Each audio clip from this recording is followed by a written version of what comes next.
As Jenny said, he will try to join us. But we're going to go into executive session almost immediately. But before we do that, let's just go through and do introductions. So I'm Kenning Arlich. I'm the vice chair of the commission, and I'm the academic appointee to the commission. I'm just going to read your names as I see them on my list, so we can go through that way. Genevieve, next. Genevieve Lighthizer, admin assistant for the State Library. Thank you. Ken Wall. Ken Wall, commissioner appointed by the governor from Missoula. Great. Jenny. Jenny Stapp, state librarian. Evan. Evan Hammer, digital library administrator, Montana State Library. Thank you. Amy. Amy Marchwick, Montana State Library, Montana Shared Catalog lead system administrator. Thank you. Bryce. Bryce Maxwell, I'm the program coordinator at the Montana Natural Heritage Program with the State Library.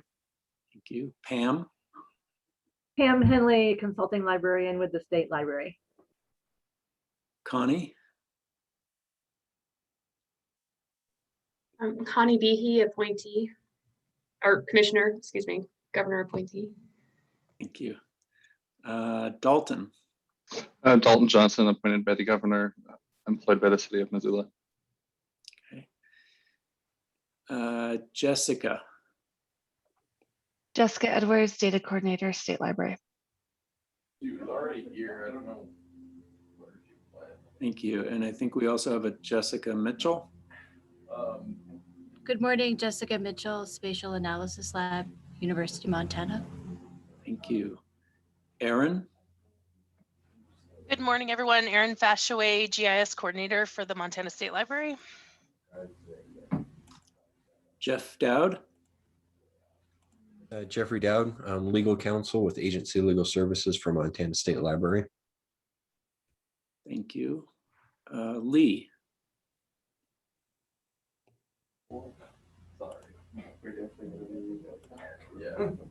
Lee Fossum. Sorry, I was speaking while muted. Lee Fossum, I'm the IT manager at the Montana State Library. Thanks, Lee. We've all done that. Kylie. Hi, I'm Kylie McGregor. I'm the Montana Shared Catalog trainer. Thank you. Kara. Good morning, Kara Orban, Statewide Projects, the State Library. Sharon. Good morning, Sharon Hardwick. I'm the HR specialist for the Montana State Library. And Tracy. Tracy Cook, lead consulting librarian for the Montana State Library. Thank you. Did I miss anybody? Okay, great. Thanks, everyone. So we're going to go into executive session. And Jenny, when will we be back? I'm planning for a 15 to 20-minute conversation. Genevieve's going to move those of us who need to go into the executive session into a Zoom room. Everyone else can remain in the main meeting room if you choose, and then Genevieve will whiz us all back. Okay, Genevieve, ready when you are. Okay, I'm going to pause recording now. To the delightful discussion about Missouri. Genevieve, are you recording again? Yes, recording has started. Okay, great. So it looks like next item on our agenda is the staff longevity recognition. Great, thank you.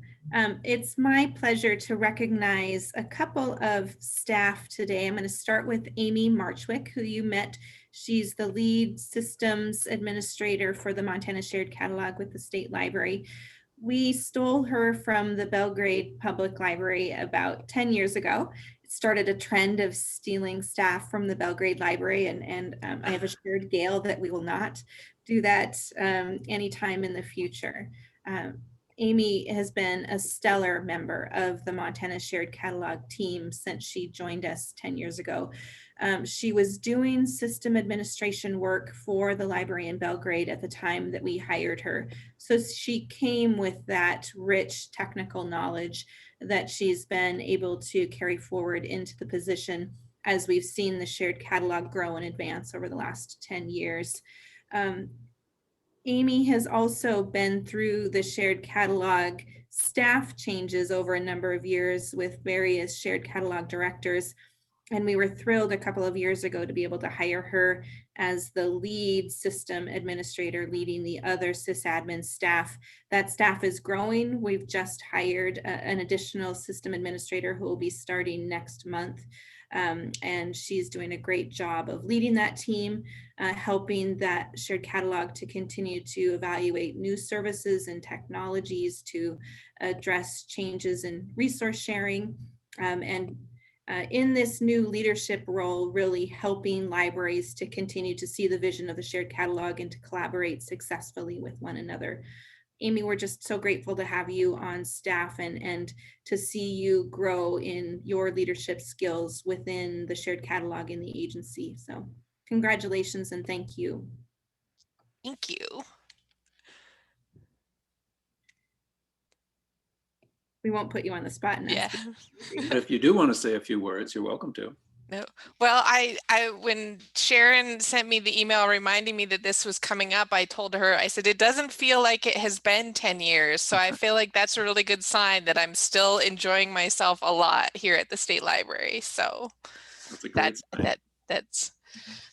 I have to say, I was shocked too, Amy, when I heard that you'd been here for 10 years. It snuck up on us. So. Well, congratulations, Amy, and thank you for all the work you do for the State Library. Thank you. And then it's also my pleasure to recognize Lee Fossum for 20 years of service to the state of Montana. You'll recall that we hired him just over a year ago to be our IT manager for the agency. He has obviously many more years of experience with the state, and we're celebrating that today. Lee worked for many, many years for the Department of Environmental Quality, a really important partner for the State Library. And when we were recruiting for this position, that was one of the things that stood out about Lee's experience because of our close work with DEQ. We actually hired him from the Department of Justice, where he had been for a few years as well. And the knowledge that he's brought from the IT experience gained in those agencies is really helping us to continue to advance our IT practices within the agency. This is sort of a newer leadership role for Lee as IT manager. He's doing a great job leading the team of IT staff that we have. We're going through some staff changes there right now and looking forward to recruiting some new staff.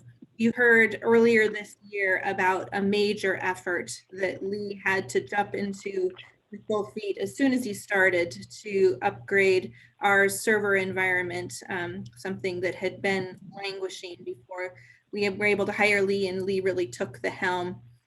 He's looking at a number of other major initiatives within the agency that we need to look to continue to advance and maintain the significant IT footprint that we have. So Lee, I feel so fortunate that we were able to hire you a year ago. I think Lee and I have only maybe met face to face 3 or 4 times maybe. So I can't wait for the next couple of weeks when we get to interact much more closely. Thank you, and thank you for your service. Well, thank you very much. I really, it's been a great jump, I think, for me to come to the State Library. I've really been enjoying my time here. Great, thank you, Lee. This is just more evidence of the excellent staff at the State Library. So thank you, both Amy and Lee, for all the work that you're doing for the State Library. Okay, Bruce Newell, I think you're on with us. I am. All right, glad to hear you survived your hike. And me too. I hope it was a good one. I assume you want me to continue running the meeting? Yes, please. Yeah, there's a lag here. And so I think it'd be much better for everyone if you did. Thank you very much, Kenny. I appreciate it very much. Happy to do it. May I ask you to try to mute your phone? Zoom keeps wanting to, or keeps anticipating that you're about to speak. So if there's a mute button on your phone, please. I can mute him too, see if that helps. Great, but he'll need to unmute himself if he wants to speak. Oh, right, if you can do right. Okay, thanks, Bruce. All right, so now we move into the consent agenda. First item is the approval of the April 14 minutes. Hope you've all had a chance to review. Are there any questions or changes for the minutes? I move their approval. Who was that? Jamie? Thank you. Second? So moved.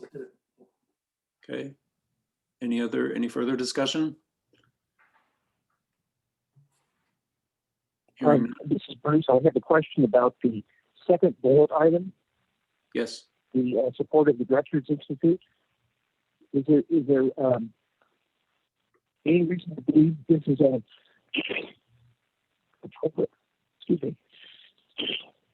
programmatic item that should be supported from other parts of the budget, or does the staff feel that this is the appropriate place, an appropriate item to pull from the trust? Well, do we want to go through that separately? I think at the moment, Bruce, we're just approving the minutes.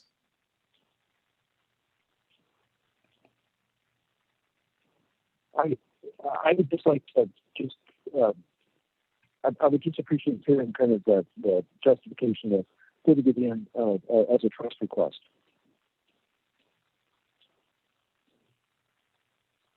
Jenny, do you want to respond to that?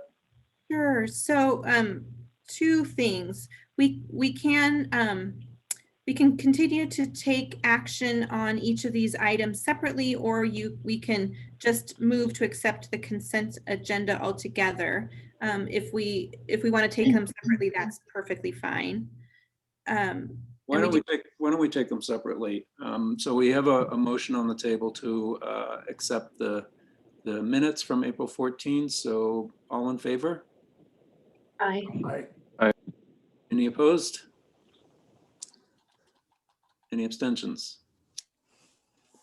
Great, the minutes are accepted. Okay, now let's move to the State Library Trust request to support the Directors Institute.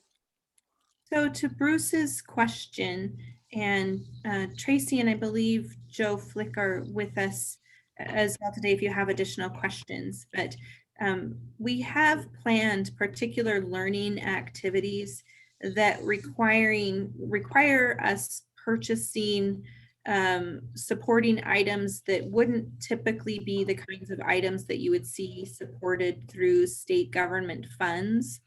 And so for that reason, we believe it's more appropriate to use our trust monies to purchase those items. And I guess I would add to Jenny, the plan. Thank you. Yeah,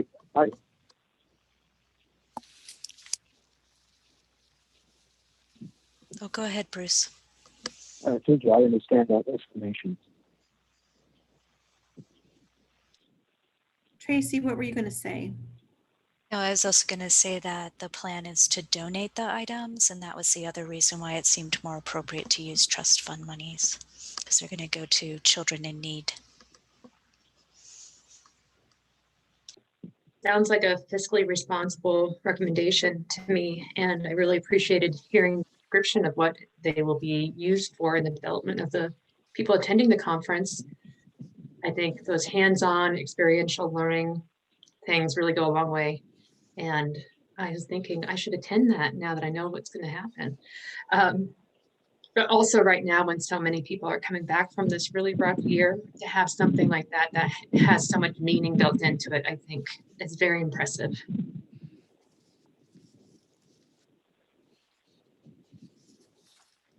I think it's most excellent. Thank you, Connie and Jamie. May I have a motion to approve? So moved, Connie. Thank you, Connie. Second. Jamie, thank you. All in favor? Oh, sorry, any other discussion? Okay, all in favor? Aye. Aye. Aye. Aye. Aye. Any opposed? Aye. Any abstentions? Great, the motion passes. Thank you. Okay, now we move on to the last item in the consent agenda, which is the State Library Trust request to support a staff recognition program. Jenny, is this you? Sure, I'm happy to answer any questions about a program that we want to put in place that would allow staff to recognize one another and achievements by one another through a recognition program. We haven't yet fully developed the program or decided exactly how we would spend the monies approved by the trust. But they would be to provide some kind of incentive or reward to an employee who's been recognized by their peers and supported by their supervisor for some kind of outstanding work. And so we're asking the commission to support this program through monies from the State Library Trust. Again, a more appropriate source of funding than our ongoing budget for this kind of program. We anticipate that the program would cost approximately $5,000 annually. I have a couple of questions. I know peer-to-peer recognition is a really important part and sometimes can be folded into a larger initiative. Is there an idea for that? Is it this part of a larger program is my question.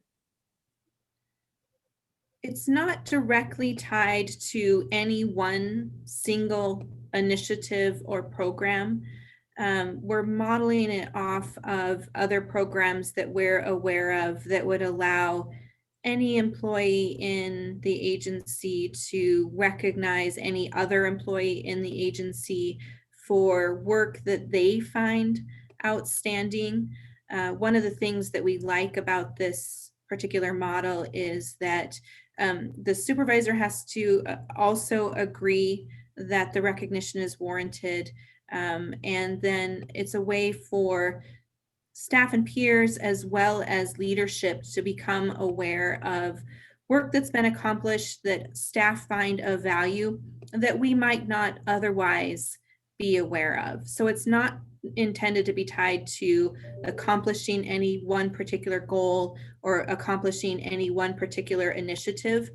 We feel like we do a good job of recognizing staff for that kind of work through the work plans that you regularly see and talking about those kinds of opportunities amongst staff at staff meetings and before the legislature and so forth. This is really designed to be a way to recognize those kinds of achievements that wouldn't otherwise get called out. Thank you. I have another question. Fear of dominating this conversation. Sorry. I know there can be significant savings to agencies when you have staff recognition like this in place that decreases the amount of turnover you have eventually. Do you have you done any research on that to determine what your return on investment would be? I imagine one person turning over, I know from our library, one person leaving costs thousands of dollars to get someone else in place. So I imagine that this would have a quick return on investment. And I'm wondering if you've analyzed that. I know I haven't. I'm going to ask Melissa and Sharon if you've given any thought to that question.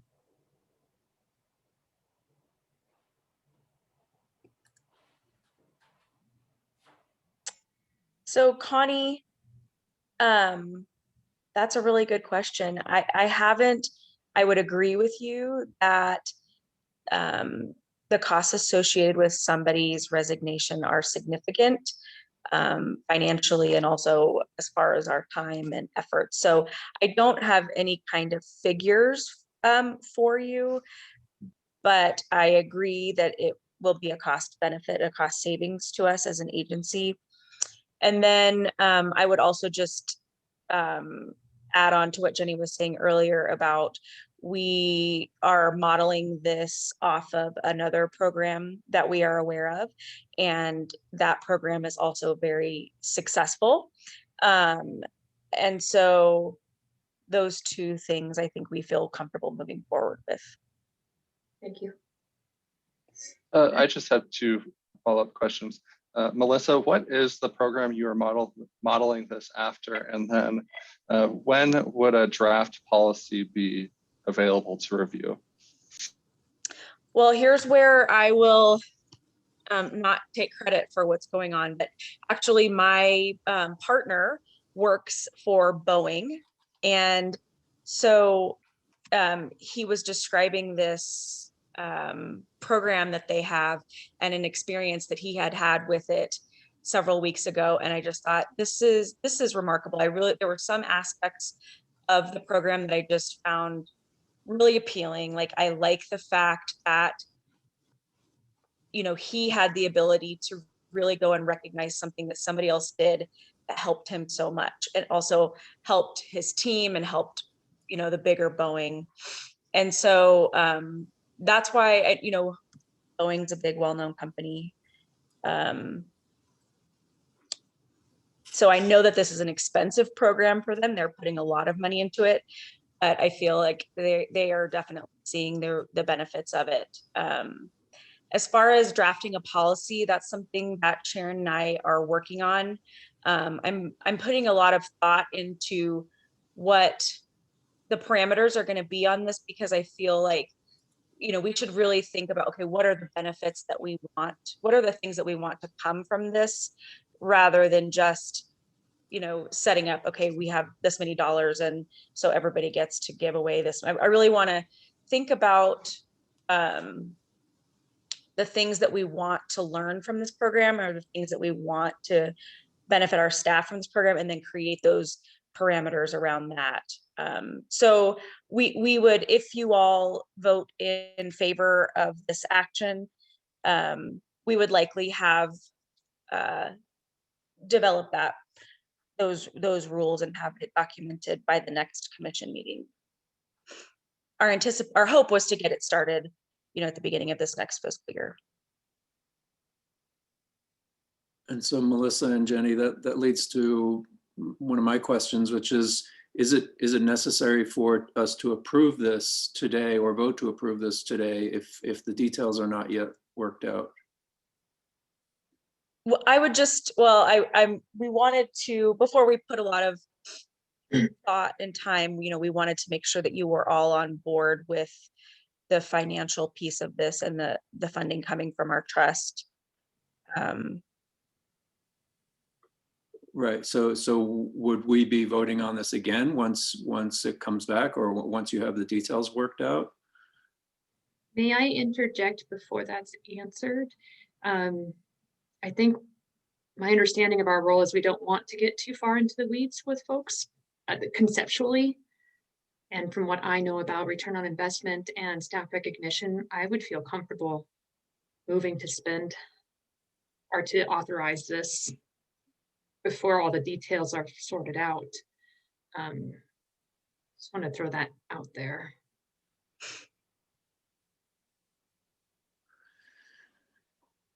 I'll throw my 2 cents in. I think that employees need to be recognized, especially with all the hard work everyone's done at the library. I don't have a problem with this being moved forward. My concern is, until the policy is drafted, if perhaps we table it until the next meeting and approve the policy and the 5,000 funding. I don't know if 5,000 is enough, or where it's at when you're considering what equity is to an employee recognition. Can I ask a question about the policy? I'm a little bit confused. This will be a policy then that's at the board level to approve? a staff recognition policy, or is this a program that doesn't require a policy? Do you want to take that, Jenny? Yeah, well, I was just going to say, this is typically not the kind of thing that we would bring to the State Library Commission. We have other staff recognition programs as well, like the process we go through to select someone for the Governor's Award, for example, doesn't have a policy that's approved by the commission behind it. So I concur with Connie that normally this isn't the kind of thing that we would have a commission level policy approved, appropriately bringing the request for funding from the trust, which is of course the purview of the commission to appropriate. If the commission sees differently, then we can certainly revisit that and bring a policy at a later meeting.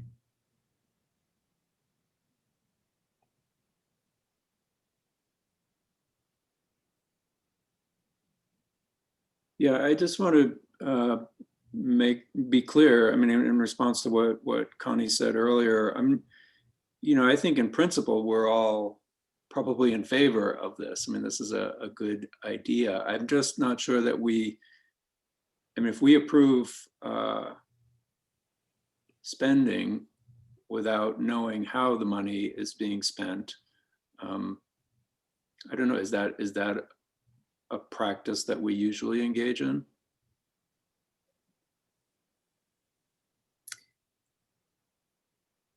I would say that, if you think about the budget, for example, that you approve, certainly we don't get into the details of all of our operational expenses at the time a budget is approved. The request is to provide funding for a staff recognition program. And so in that sense, the commission is aware of the purpose of the funding. At this time, not the details of how that funding would be distributed or what it would go to pay for. And to Melissa's point earlier, one of the things that we want to do at our all staff meeting next week is to talk to staff about what kinds of rewards or incentives would be meaningful for them.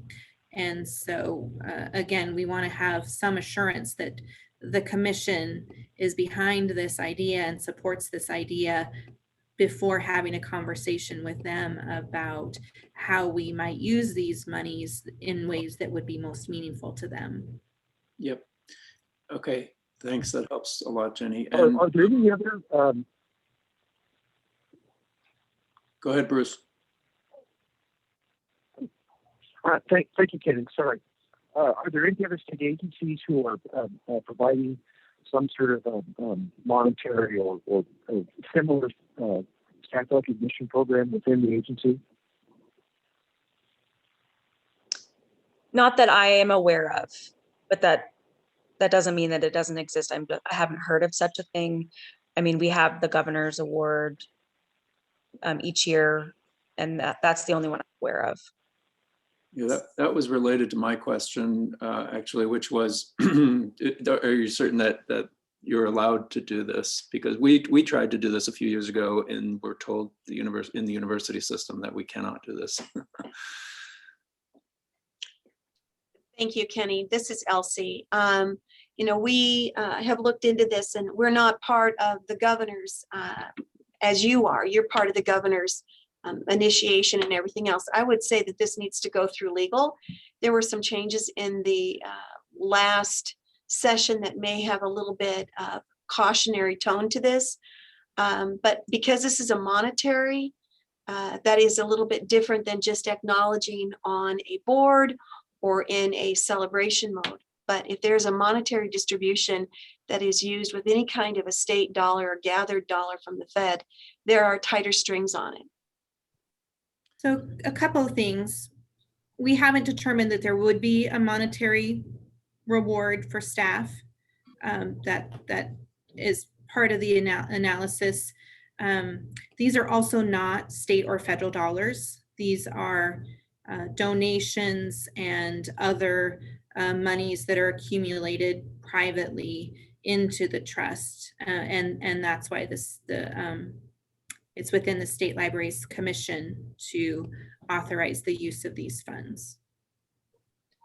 Thank you. Is this still a monetary donation at this time or a monetary enhancement? Regardless of where the funds are derived from, they're still held at the state library, which is a state agency. That's true. They are held by the Board of Investment. I mean, just the fact that the state commission, the library commission has to act on this means that they're state funds, and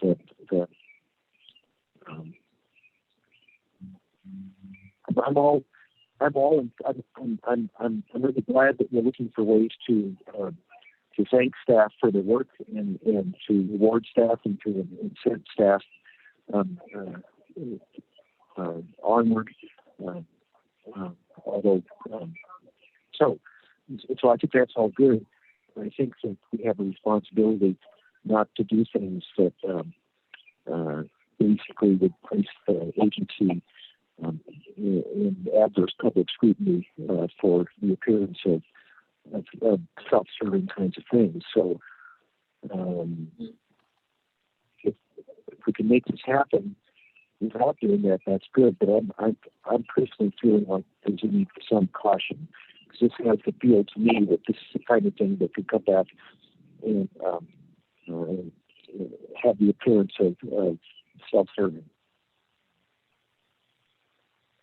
Yeah, so I'd like to see a motion that seeks to approve this in principle, but asks Jenny and Melissa and Evan to basically do the investigations and to answer the questions that we've raised today, and then bring it back to the commission.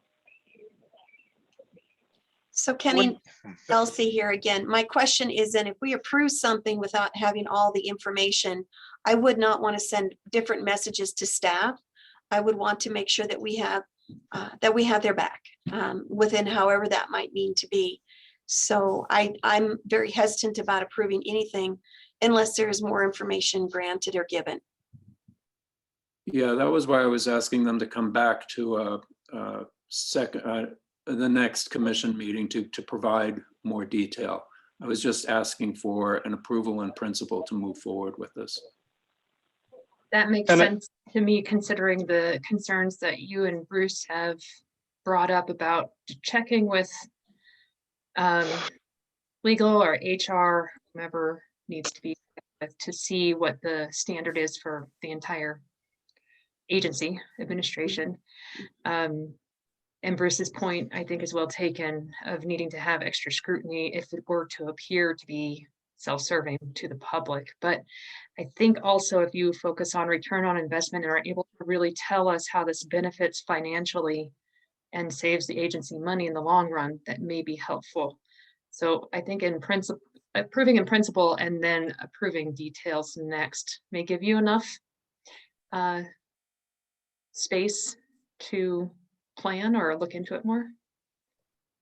Yeah, thank you, Connie. I just to add a little more detail, when we tried to do this a few years ago, we were also going to use funds from a private source, not state funds. But it was, the problem I think was in giving staff additional compensation that ran afoul of rules of the state or of the university system. So that's just the kind of detail I think that needs to be figured out. I agree with you, Connie. I mean, I'd really like to do this because it does save money to the organization in the long run, and it recognizes staff for the good work that they do. I just want to make sure that we're really able to do it. Right, and that makes sense, because it's less about the detail, day-to-day detail of the program, so much as the minutia of being a public agency and needing to look at some of those hurdles that may need to be hopped over in order to set it up so that you can be successful. Yeah, and I think that's the concern that Elsie was raising as well. And One thing that I feel like may be beneficial to look into too, is there any type of safety incentive that there is monetary or other kind of rewards given to staff if they behave in a safe manner? I'm bringing that up because our county doesn't really approve staff recognition, but we do give out money to people who've been acting safely so that we don't get workers' comp claims. So there may be some instances of incentivizing certain behaviors that might connect to this in an unexpected way. So if you're looking for other examples of it around the agency. Yeah. So Elsie, I think you had a response, and then Evan has had his hand up for a while. I apologize. Devin wants to go ahead and go. Mine is pretty minor. I simply wanted to point out, I understand that there's some differences here, but the request as presented is comparable to the request we make each year for volunteer recognition. Again, I completely understand that maybe there's some difference when you're talking about volunteers versus employees, but just wanted that to be out there for your consideration. Thank you. So my reflection is we just had an initial discussion that a talk about risk to the agency. And I would not want to put any risk to the agency on a preemptive vote until we have more information with it. We're creating a record right now, and I would want to make sure that we are cautious. So please don't. Go ahead, Jen. I was just going to say what I'm hearing is that there's support from the commission to utilize monies from the State Library Trust for a staff recognition program, and that before authorizing the use of those funds, you would like to be sure that we've done our due diligence to ensure that any kind of program is legal and allowable under state rules and guidelines. Do you have any other concerns that we should research while we're doing that due diligence?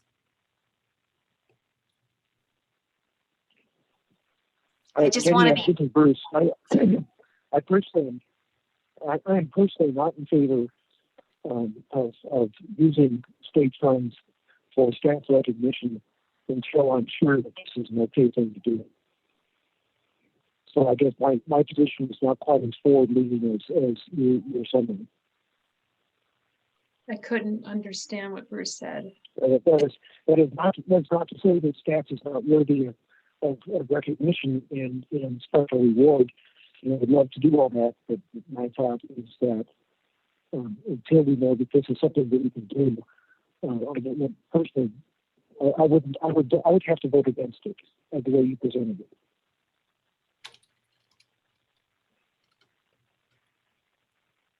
So I actually like the way Jenny described it, and if somebody would like to parse a motion like that, I would entertain that, but I would also entertain a motion to table this until the next meeting when hopefully we can get more detail. Kenning, I'd like to postpone the motion until the meeting of August 11th for the recognition program. Okay, so are you making a motion to table this? Yes, until the August meeting where we will have the opportunity to have a follow-up discussion. Okay. This also. And this is Bruce, and I second the motion to table. It's hard to hear what you said, Bruce. I think he seconded. Oh, okay. Okay, any further discussion? I think this gives us an opportunity to think about it we can come up with maybe more recommendations from each commissioner as we ponder this between now and August. And it also, I think the staff can continue to do the same thing, ponder, look into different possibilities and come back with maybe a different idea. So I'm in support of the motion, but I think this gives us a thoughtful time. Okay. It is 3 months enough time to get that done? Sharon's nodding. Sharon says, Melissa's nodding. okay, great. I just want to add, I think it's wise now that I've heard what everyone has to say to move cautiously. You know, we are a tax funded entity and we want to make sure that we're able to justify this spending to the public as well. So to have that research done before moving on it will be great. I agree. Great. Okay. All those in favor of the motion then? Aye. Aye. Aye. Any opposed? This is the motion to table. Yes, this is the motion to table until August. Great. All right. Thank you. Any opposed? Any abstentions? Great. The motion passes. Thank you. So we will revisit this in August. I just want to add, Kenning, if I may, this is Jamie. I think it's really commendable of Melissa to come up with this and put it forward for us. It's a really nice, considerate thought on her part. Thank you, Melissa. Jamie, I fully agree. I think we just really want to be sure that we can do this. That's all. I agree, but that was just very kind of her. Yes. And Mrs. Bruce and I totally agree. You and I are agreeing? Absolutely. Yike. Okay, so now let's move on to public comment. Is there any public comment?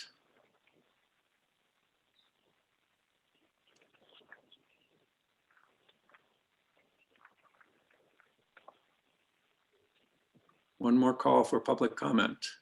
My accessibility librarian tells me I should always wait 10 seconds for responses. We finally found something good about a Zoom meeting. Yeah. Okay, well, thank you. We will now move on to the statewide land cover plan. Jessica Mitchell. And Kenning, if I may, I just wanted to introduce Jessica to the commission. I know she's had a chance to visit with you before, but following a pattern that we've established with creating these kinds of statewide plans for the spatial data infrastructure and working through a process of convening stakeholders and working groups to help coordinate the creation of these plans so that we can ensure that we are developing these themes in a way that meets our stakeholders' needs, I think is a really important model for us to follow, and you're going to see more of this. And I really want to commend Jessica and her team for convening the first ever land cover work group over the last year. We had an opportunity to present this land cover plan to the Land Information Advisory Council in April, and it was very well received by the council, and I wanted her to have a chance to share this information with you as the commission as well. So Jessica, thanks for being with us. Thank you, Jenny. Good morning, everyone. And I just want to be clear that I'll be talking about the MSDI land cover plan, not the Montana Land Information Act, or Montana, excuse me, Land Information Plan. And then if I may, I wanted to be able to share my screen. You are a co-host, so tell me if you have any trouble letting you do it. Looks like I can now. Okay, very good. Let's see.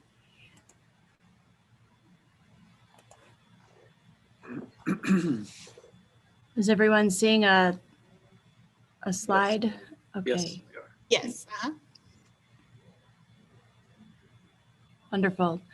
So in the Montana Land Information Plan for this past year, our priorities were to convene a land cover working group, as Jenny mentioned, where we were seeking to identify partner needs and develop a comprehensive plan for revisions we were anticipating to to make for the current MSDI land cover theme.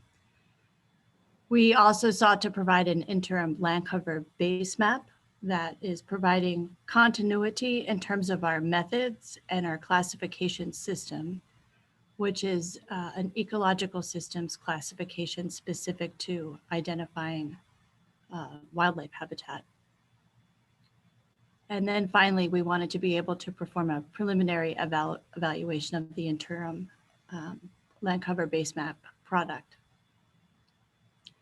The land cover theme in the information plan is a tier 2 priority. All of these tasks directly relate to the support of ongoing government workflow and building of GIS capacity.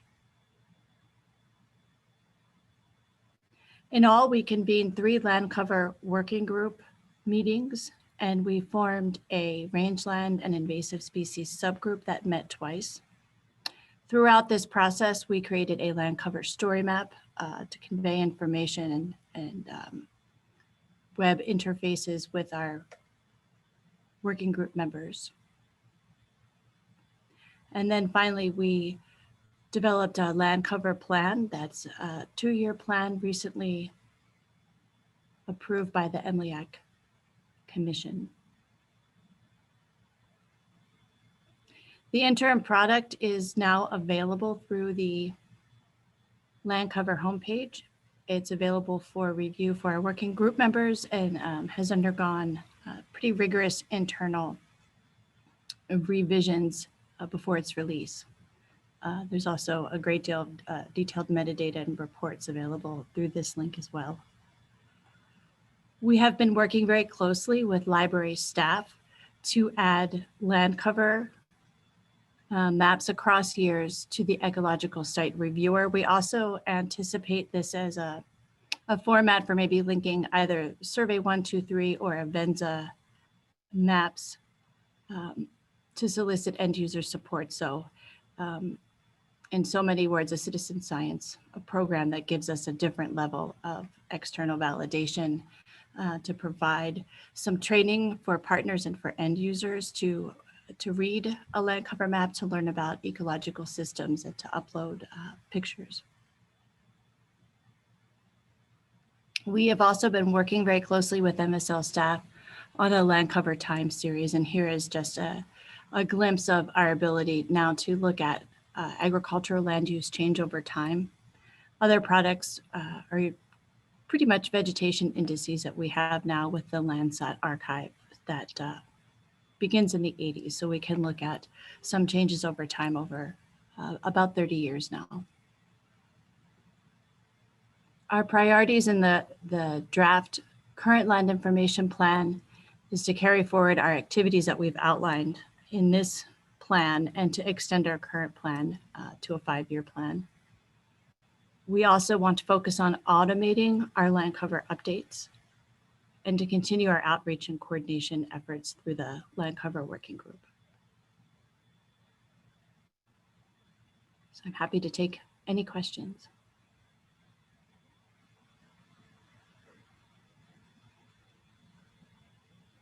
Thank you, Jessica. Are there any questions?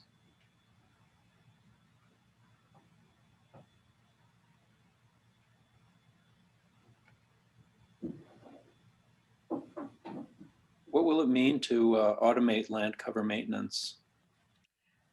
What that will mean is we have scripting so that when we have fire boundaries, transportation changes, updates to agricultural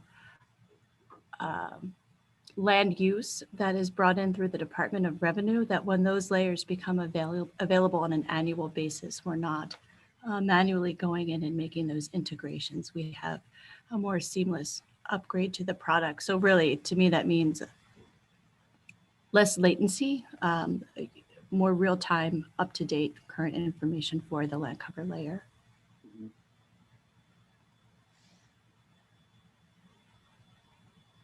As someone who is on the land every day, I think this is very interesting, and I look forward to seeing it in the future.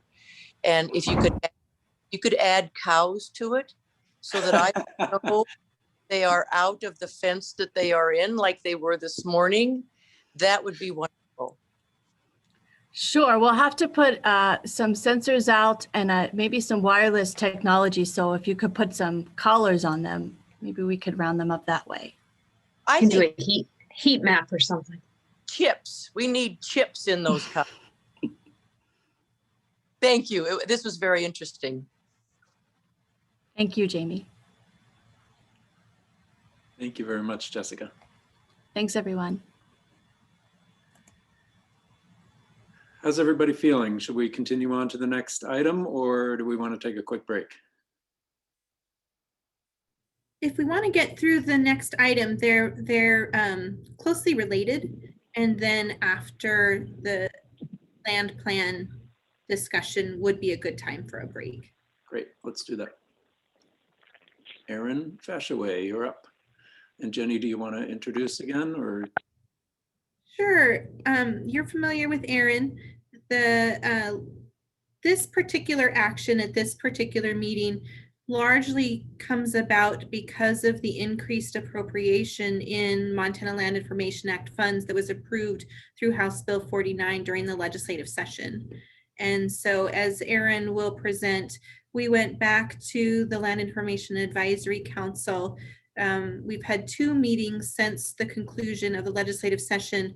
One was a working meeting for the council to consider revisions to the FY22 land plan, and then a final meeting for them to take action to recommend the land plan that you're seeing here today.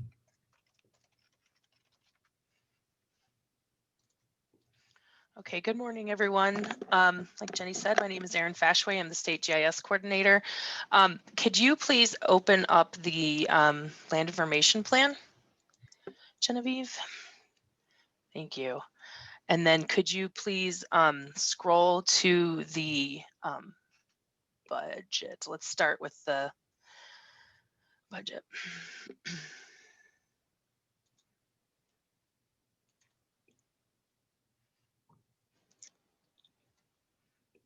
Sorry, scroll down until I find it. It's towards the end. Okay, thank you. Yeah. Okay, thank you. You might want to zoom out. Well, that's fine. So as Jenny had mentioned, due to the increase in funding, we had to take another look at the budget as a part of the land information plan. So in the memo, I stated that this plan was approved and adopted by the council and the commission back in December of 2020. But with our legislative efforts being successful, which is a wonderful thing, we had to take a look at the new amount of funding coming in, and then how we were going to appropriate that into each of these categories here. We also, I took that time to work with the MSDI theme leads and ask if they had any types of adjustments that they wanted to make to their priorities. And actually, if you want to scroll up the page before that, Genevieve, there are some one more, please. There were some adjustments made to the, and we're going to go one more, to the MSDI themes that are stewarded by the Montana State Library. So we have responsibility for these themes. Some of those included the land cover theme, structures and addresses, transportation. I do believe hydro was updated. And so some of those were updated, taken into account the legislative successes for both HB 49 and 50, which included the next gen 911 efforts that Michael Fashaway will be working on. And so those are the apparent changes that you will see if you do compare those two, the current updated land information plan and then the one that was adopted. So if you could please scroll back to the budget. So based on analysis of between the land information lead, Michael Fashaway, and Troy Blanford, the water information lead, and then Kenny Kentner. We had discussed what it would look like to basically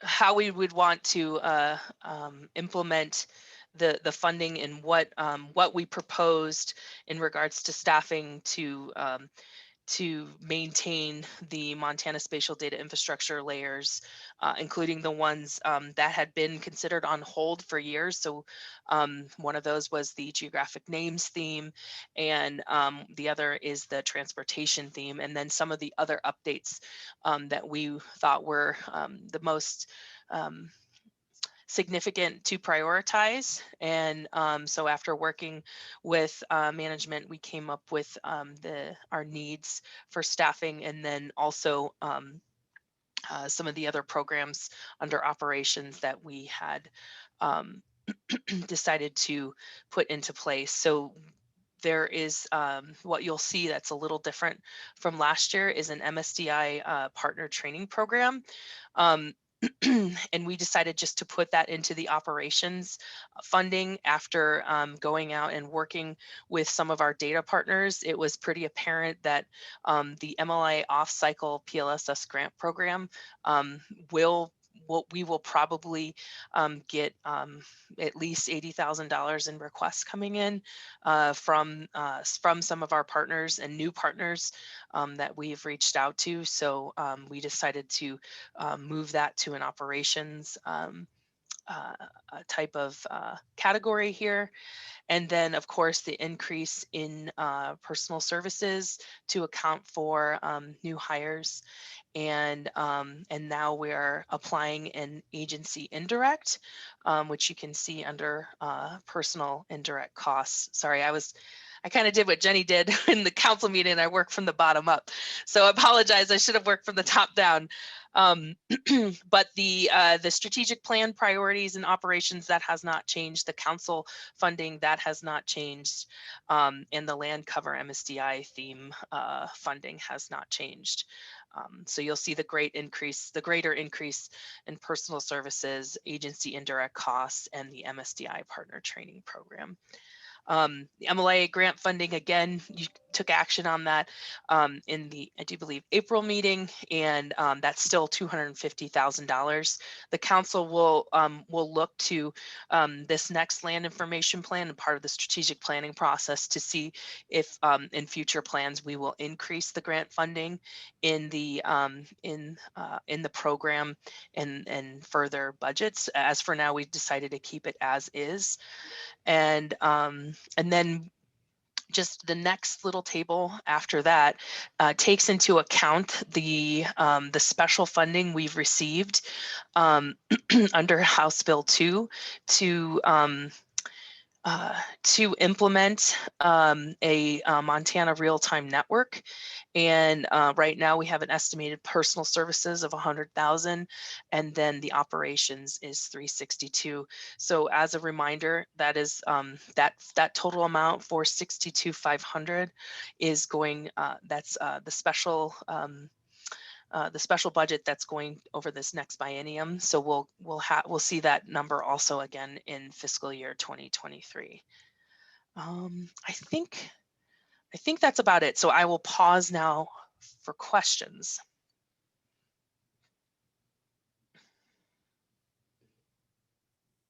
Thank you, Erin. Are there any questions for Erin or Jenny? Is there any other information that you want to add?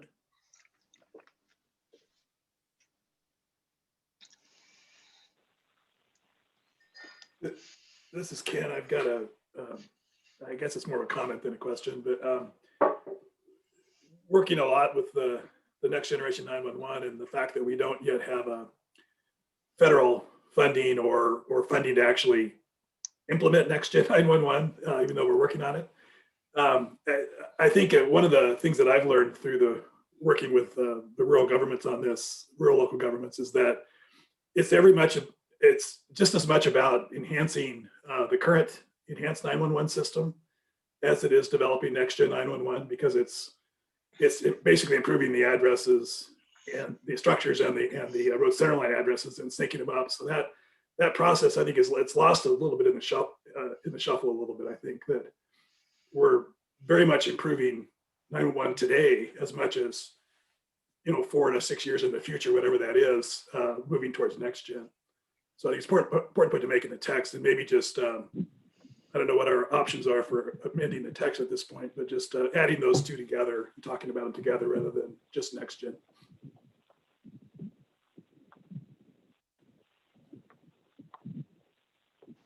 I would say if we wanted to make that point, the commission in making a motion could make a motion to adopt the revised 2022 land plan with the addition of the recognition that funding for 911 improves both enhanced and next generation 911 services. And that is an important point, Ken, and one that we made throughout the legislative session when we were talking about House Bill 50. I did want to just quickly make mention that the $450,000 appropriated from the 911 fund is not included in this budget here. That money is in addition to the budget that's included in land plan, is just those Montana Land Information Act dollars. And you'll see those 911 dollars when you approve the FY22 budget a little bit later this month. But I think from a language perspective, calling attention to Ken's point, I think it's important, and it's consistent with the communication that we're sharing with the public safety community and others. So Jenny, are you suggesting that we work that into the motion to approve? If the commission is comfortable with that. Okay, Ken, may I ask you to make such a motion?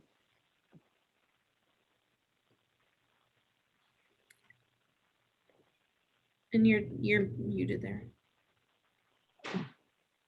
I would move then that let me see, overall we're approving this plan. I forget the big picture, sorry.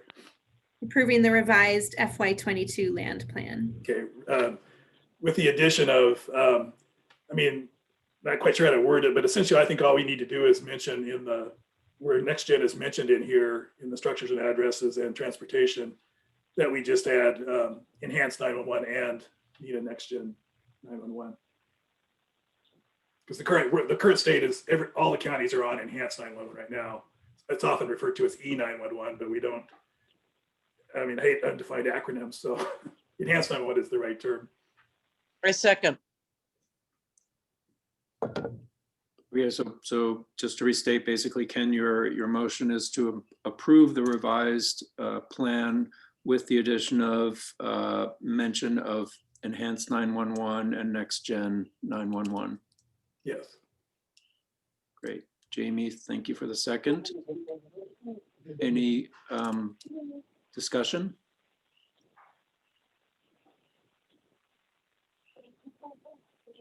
Okay, all those in favor, say aye. Aye. Aye. Aye. Aye. Aye. Any opposed? Any abstentions? Great, the revised land information plan passes. Thank you. Thank you. Thanks, Aaron. Thanks very much for your presentation. Thank you. Thanks, Aaron. Okay, shall we shoot for a 10-minute break? Sounds great. Okay, I have 10:37, so let's be back here at 10:47. Thank you.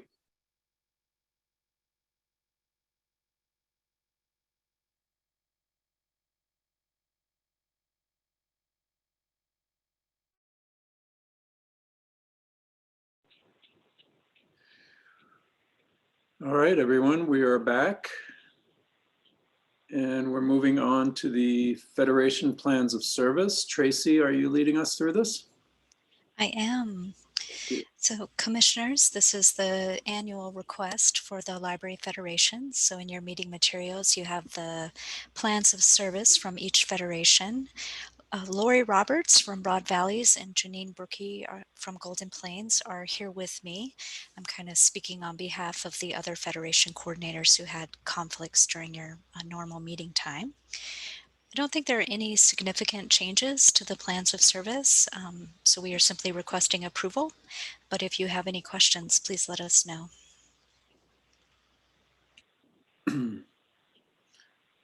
Any questions from commissioners? And you said, sorry, you said Lori and Janine were here? Yes, that is correct. Lori and Janine, is there anything that you'd like to add?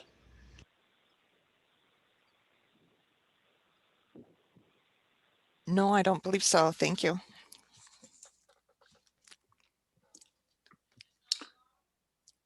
Okay, then I will ask for a motion to approve these plans of service for fiscal year 22.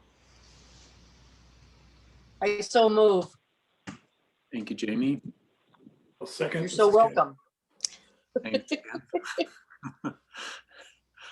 All right, any further discussion?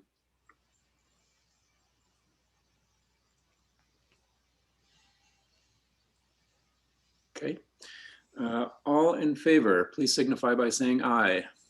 Aye. Aye. Aye.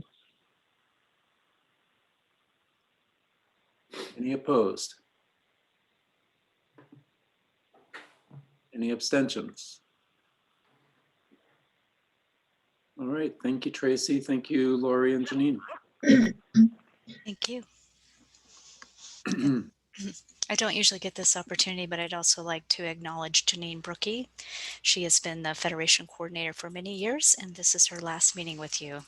Jonna Underwood will be the new coordinator for Golden Plains. So thanks, Janine, for all your years of service. Well, thank you. I've been the Federation coordinator for 16 years now.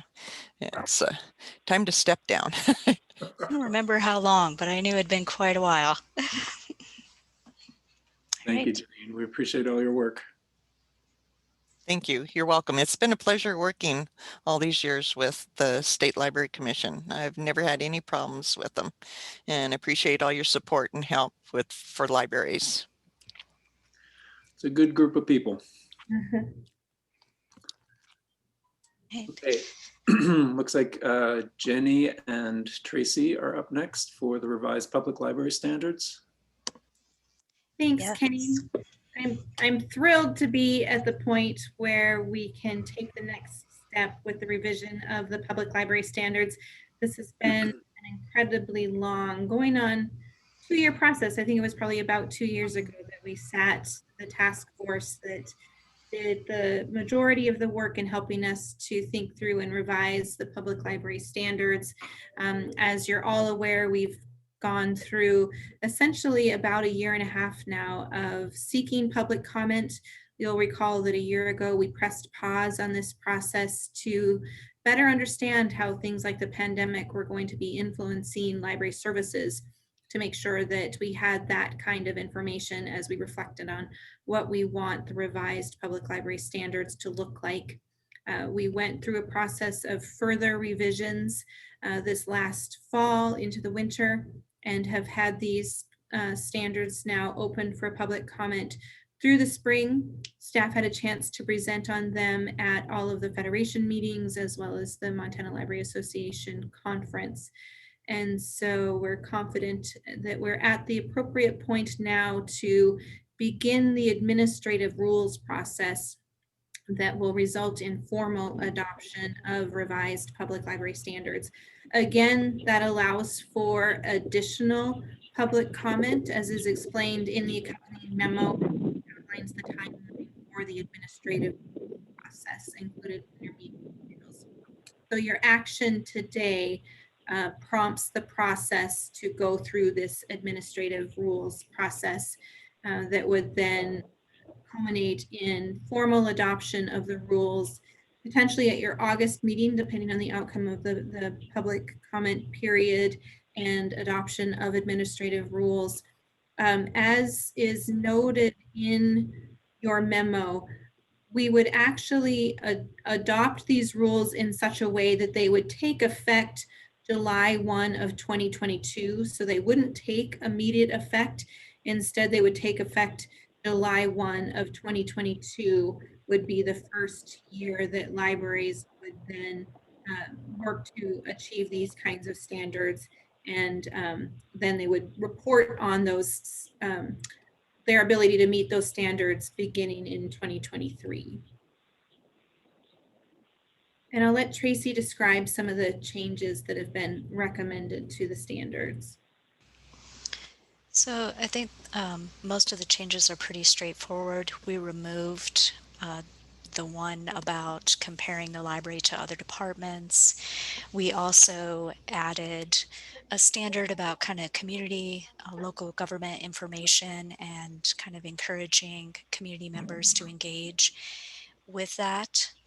I would say the only other public comment that had a really good discussion about was the use of the word everyone in the public library standards. Some librarians saw that as just very black and white, and they were a little nervous about it. But when I explained the thinking behind the task force choosing that word and wanting the standards to be focused on the people and the people that libraries serve, and also thinking about people libraries might not serve, I think the librarians who were concerned about the use of the word everyone understood where we were coming from. So in essence, this draft that you are seeing is not very different from what I showed you in April, just some minor changes. And as Jenny said, it seemed like the comments I was getting from librarians and board members was they felt like we had listened to them as a task force, and we had taken their recommendations under consideration, and we had found that balance point of encouraging them to do better, to think of non-users and their own users and improving services, and yet not pushing them to an unachievable standard. And so I would be happy to answer any other questions you might have.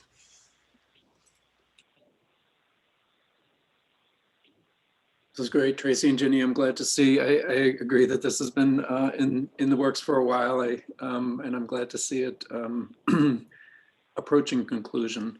Did you get any sense, or do you anticipate that any libraries or their boards will have difficulty meeting these standards? Really their questions were more about just support for implementing them, training, access to resources, and so forth. I didn't get the sense that they felt like they were not doable, especially given the timeline. Great, good. I have a question. This is Connie. In reading through them again, some of the standards are out of the board's and the staff's hands, like number 7, where the budget would be increasing to show the population increase. As we know, our partners in local government need to approve revenue.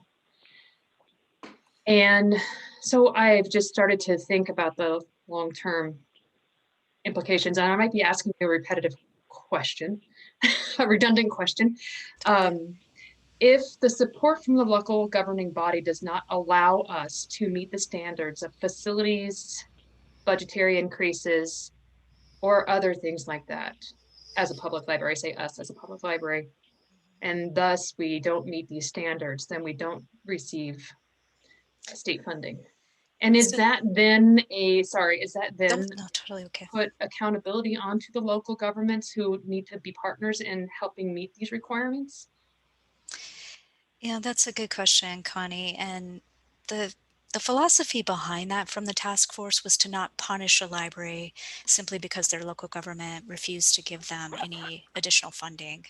The philosophy behind it was to encourage libraries to ask instead of, as one very passionate task force member said, instead of kind of like falling into obsolescence because you're afraid to ask for funding, it's important to ask for funding.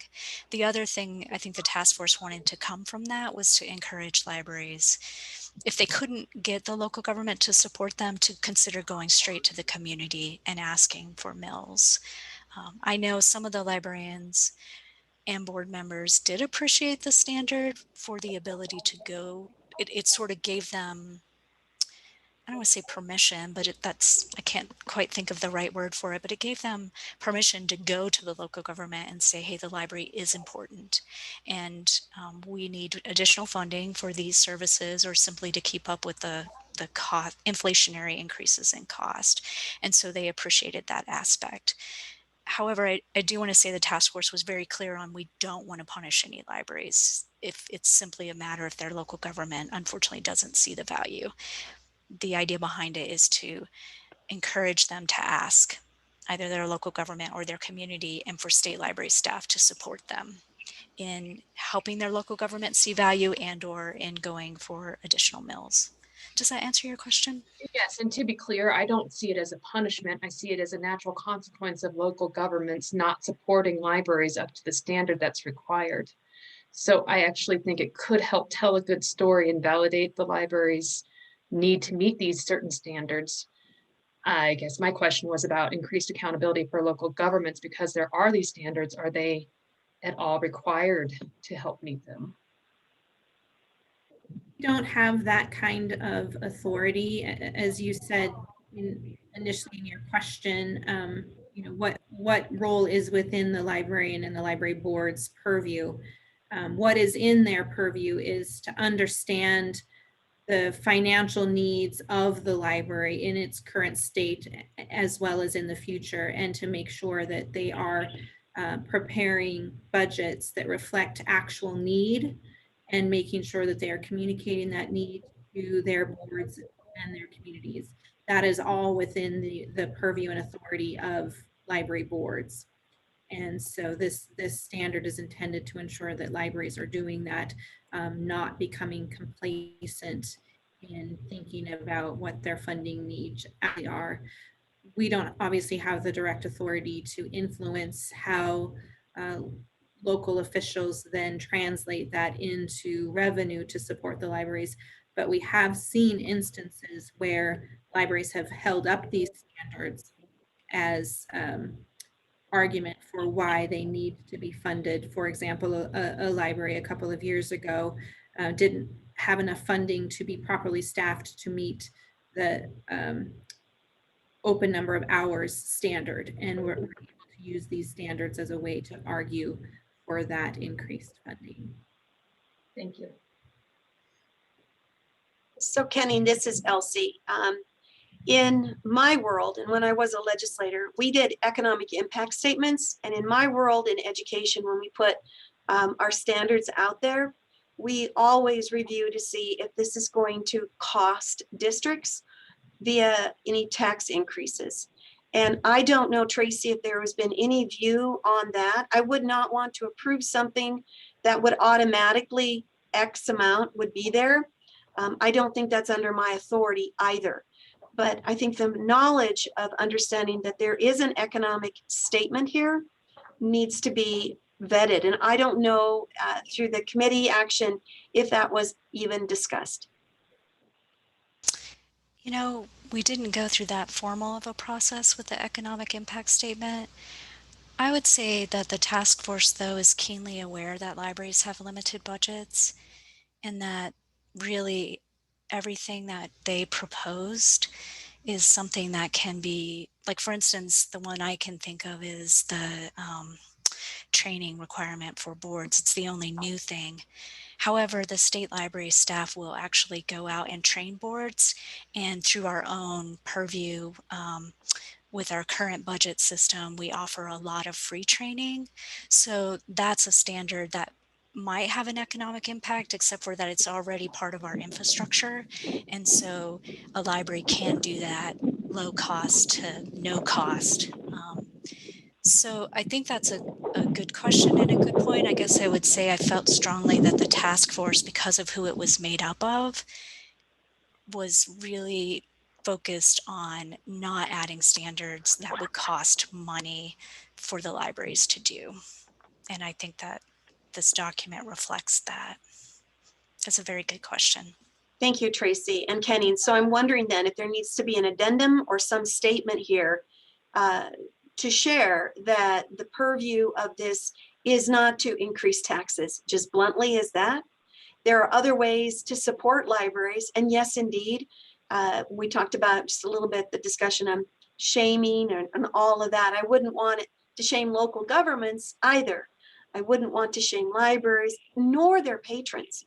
So, you know, the services that are rendered, there's always a cost factor to it. Any change you make is always a cost factor, up or down. But I believe to protect the commission in our movement forward, there needs to be something that discusses an economic impact, whether it is just as you said, for instance, the state library staff would be able to conduct this, or so that it relieves some of that pressure on that local. Well, this is Bruce. You know, I think that the local governments do, in fact, have a responsibility to support the public library. We've decided that that is a public good. It's kind of trained in statute and in practice for the last some 100 years. And so, you know, I personally don't mind the idea of governments increasing their support of their local libraries. I think what these standards have done is not address that question, which I do believe actually is not the right question. I think the question is, how do we as a public librarian or as a member of a public library commission, how do I tell if we're doing good? And I think that the advantage of the standards, the way they've sort of evolved from where they are, what they are currently in ARM through the standards rewriting process with all the good feedback, is that we've given libraries a really, really good tool for determining the degree to which they are they're doing right by the community and fulfilling their role. And while I think the question of costs and taxation and those kinds of things are important questions, I would sort of cluster those myself with other economic analysis such as value, and cost returned, and return on investment, and those kinds of things, which I do support actually the state library engaging in a study of at some point. But I think that probably is not part of the discussion of these draft standards, in my opinion. So Tracy, just to clarify then, was there any communication discussing the economic impact to local governments regarding the new library standards? I'll jump in to that if you don't mind. Oh, go for it, Jenny. We heard throughout the public comment process that libraries had concerns about some of the earlier proposed standards and whether or not they could be met within existing budgets. One, for example, was the discussion about compensation for library directors and making sure that there was an equitable compensation for library directors. That was one that we got strong pushback on because of the financial implication to libraries. And so that standard is no longer reflected in the draft standards that you were considering. As Tracy said earlier, all of these standards to a large degree can be implemented within libraries' existing budgets. And that was something that throughout the public comment period we heard was important for libraries. Thank you very much, Jenny. So if I'm understanding then, there is no economic impact with the creation of these standards or the implementation of these standards. And I know that, you know, there are nuances here, but I wouldn't want to say that it's neglectful of the county commissioners to be able to budget, or the community to be able to give dollars. So it doesn't also prohibit that as well, correct? Yeah, that is correct. And I think that was what I was worried about, Elsie, with your wording, was just if a community did want to support a library, I would not want to deny them that ability. I think Bruce said it well. It was really these standards are focused on the services themselves. And as Jenny said, that is one thing we worked hard on, is to make sure it was within the existing budgets of libraries.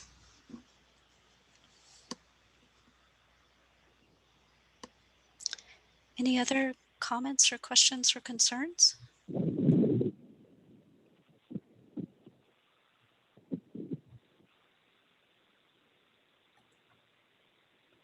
So hearing none, I'd like to have a motion to adopt the draft public library standards. I would like, if I may, Kenning, to move that, because I had the privilege of being part of the task force which considered these proposed standards, and I, as a way perhaps of thanking my fellows on that committee, I'd like to propose that we adopt these with thanks. I just want to be really clear, we're adopting draft standards. We're not adopting the final. Right. That's correct. In honor of Bruce and his service, I second that motion.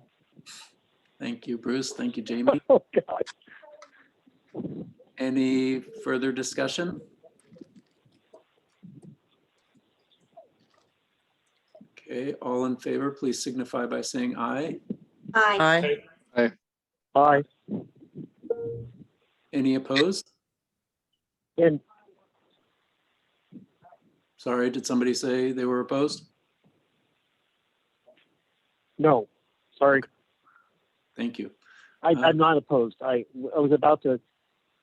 I'm having a little bit of trouble hearing, and I thought we had gone through that. I just wanted to thank, in particular, Tracy for her work on this. She's really hung in there, and it's been a long process, and we keep inching towards final standards, and I'd just like to thank her. Okay, thanks, Bruce. And just to finish out the voting, let's just make sure there are no abstentions. Okay, the motion passes to adopt the draft public library standards, and this will move it further along in the process. Thank you, Tracy, and thank you, Jenny. Thank you. Thanks to Genevieve, who will help us shepherd the administrative rules process. Okay, Tracy, you're up again with a discussion about HB 102, the open carry law, which has been in the news quite a lot. Yes, Bruce asked me to report back on this, and I have had several discussions with libraries. We had a few Federation meetings afterwards, and I think every single one of them we talked about House Bill 102 and its impact, with lots of good questions about what it means for libraries. I think Jenny did the best explanation that I have heard, and I will share it with you. Is kind of House Bill 102 allows concealed carry in most places with a few exceptions.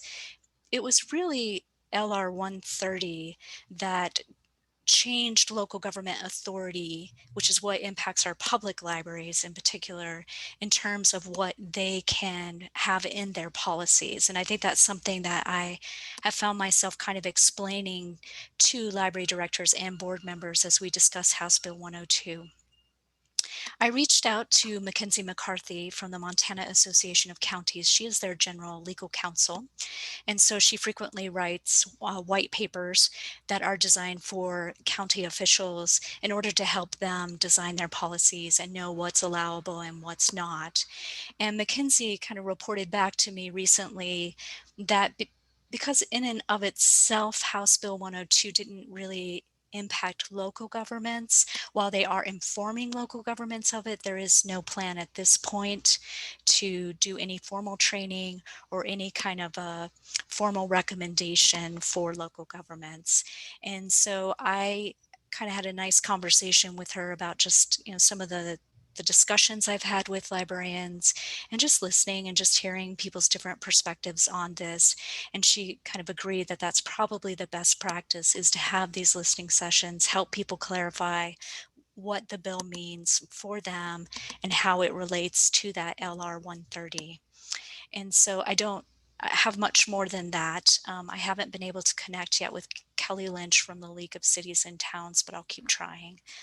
Is there anything in particular you would like to kind of ask me or discuss about this one, or anything you would like me to follow up on?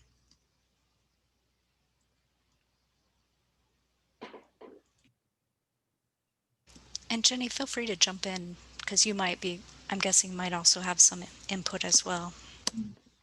I think you summarized things really, really well, Tracy. You know, this isn't the kind of situation where the state library or even the Montana Library Association can step forward and propose policies or best practices. MLA considered passing a resolution during the legislative session opposing House Bill 102, and there just wasn't any kind of consensus within the association that it was appropriate for the association to do so. And there are differences of opinion, there are differences of levels of concern, and so I really feel like it's most appropriate for the state library to understand the implications of LR 130 and House Bill 102 and be prepared to educate libraries and library boards about those two legal actions, but it's not the role of the state library to suggest how library boards react to the passage of LR 130 and House Bill 102. That really is a local decision.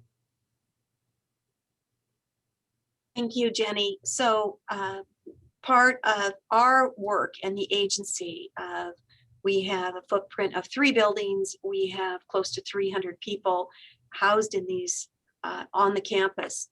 And we are putting together a training that can be taken digitally as well as in person on what it might look like with concealed. And that all it does is just extend that understanding and belay some of the fears that have been there. We went down this road with the school shootings. And because we do travel out to schools, wanted our staff to be educated on what that might look like if indeed there's a drill or an active shooter within the premise of where they may be working. So we're right at this point working with the Helena PD and Homeland Security in creating some materials that we can disseminate to staff for their safety as well as their understanding. When we get those prepared, I'd be more than happy to share. That would be great. And I'll just add from the university system perspective, you know, there are several challenges to HB 102 that are working their way through the courts.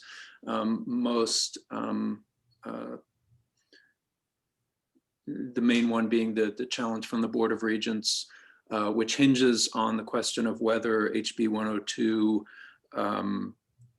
takes away the authority granted to the Board of Regents in Montana State's constitution to basically manage, coordinate, and supervise the business of the Montana university system. And that challenge was resulted so far on Monday afternoon, I think, or Monday evening, in a continued stay of the implementation of that law on Montana University System campuses. But I think there are also challenges from the labor unions, and I think there was another group also that brought a challenge. So we'll see how all this pans out. Any other comments or questions about HB 102? The only other thing I wanted to make the commission aware of, we had, as you'll recall, Attorney Mannion at your meeting in April to talk about the implications for House Bill 102, largely for state government. And we have received some additional guidance from the state of Montana about how the policy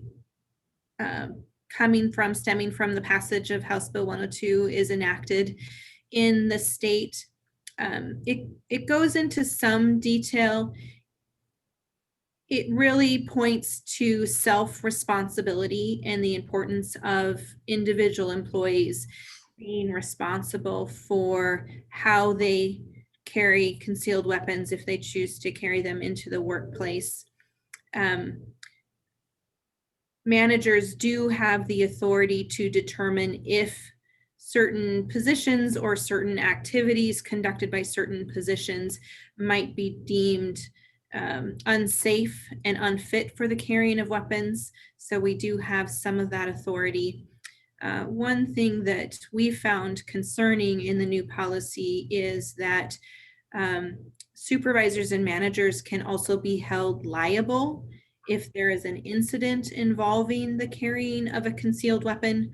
I find that concerning because in theory, I shouldn't know that someone is carrying a weapon if someone is carrying a weapon in accordance with the policy itself. And so I find it troubling that I might be held liable for something that I'm not even aware of. And so that's a question that we're seeking additional guidance on.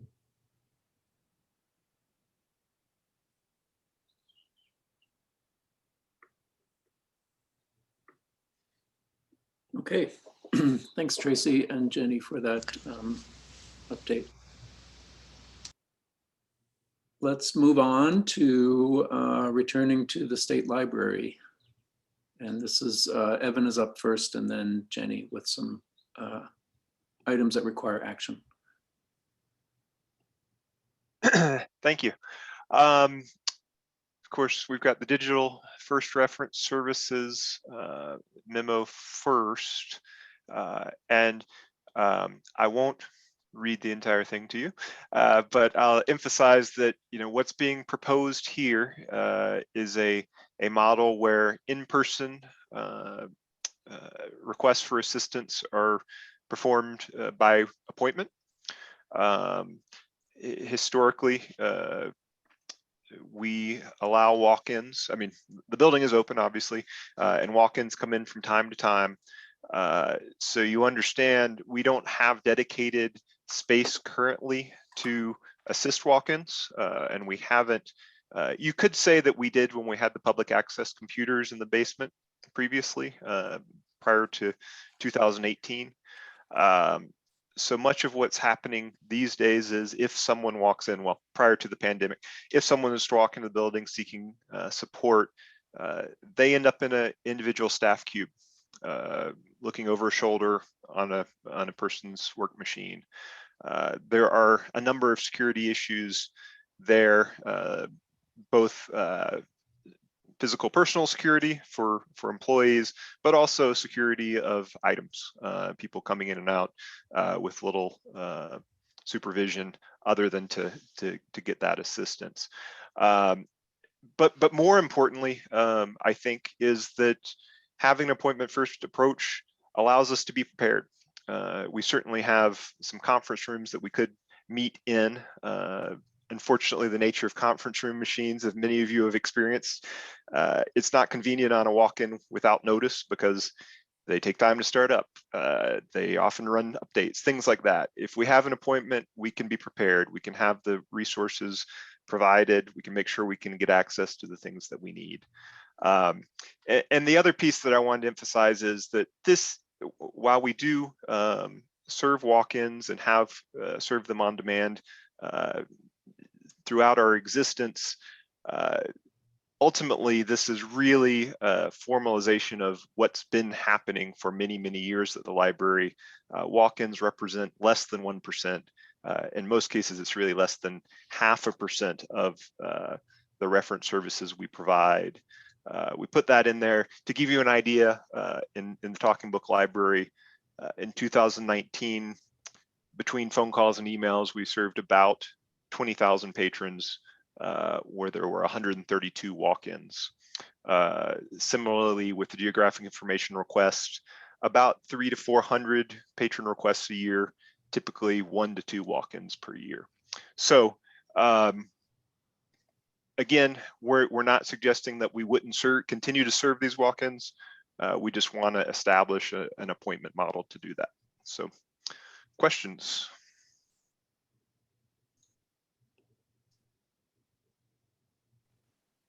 Evan, how will you communicate this? That is something that we intend to, we're expecting as we are coming out of, I'll say lockdown, coming out of the pandemic, getting back to a more normal work environment, to have a big emphasis on outreach over the coming year, probably even more so than our typical. And so this would be a big point of emphasis in our outreach efforts, particularly over the coming year, just to make sure, as I've mentioned, the main message that we want to communicate is that we're not discouraging people from that would otherwise come to the building from coming to the building. We simply want to encourage them to plan ahead. Having said that, there's no reason that an appointment model couldn't accommodate people relatively quickly if the resources are in place. But it gives us, again, a little bit of time to prep. If somebody shows up to the building, we might need 10 or 15 minutes to prepare those kinds of things. We have Genevieve researching systems to implement an appointment model pending commission action. As we've said in the memo, we've already gone to scheduling calls with readers advisors just via phone systems already to make sure that those kinds of calls are being handled efficiently. But we want to be able to accomplish both in person and some kind of remote technology that would allow for scheduling of those kinds of appointments. So we need to identify what that kind of tool would be. And then certainly signage throughout the building, as well as making use of our different communication channels with a variety of stakeholder groups to make people aware that we would be moving to this different model. And then, as is mentioned in the memo, the state has adopted a technology called ServiceNow, which is really a very comprehensive customer management system. So if you're interacting in many ways through state government, some of the primary communication vehicles that you're starting to see from other agencies rely on ServiceNow. And so we would want to make sure that this information, as well as any available self-service kind of information, is available through ServiceNow. Well, I'd like to thank you for managing the resources conservatively and looking towards any moment that you can streamline and be more efficient. I think this sounds like a wise use of resources, and it dovetails nicely with staff safety. Seems to be a great recommendation to me.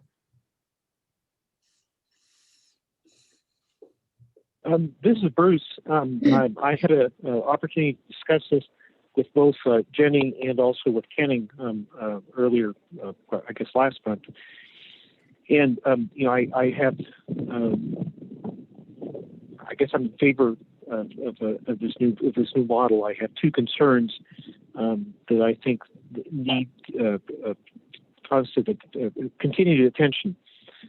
Concern number one is I want the state library to become, as do we all want the state library to become more visible within state government and within the state. And anything that we do that kind of might have even the slightest appearance of making us, or slightest potential of making us less visible, I think is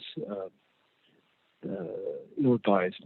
The second thing is, I personally believe that library users are motivated by convenience more than anything else. And if the ServiceNow tool that the state is providing does not accomplish that, then I think that we need to look for other alternatives. As difficult as I know that is within the state environment, but I think we need to be both visible and we need to constantly work to improve the convenience by which our patrons apprehend their interaction with the state library.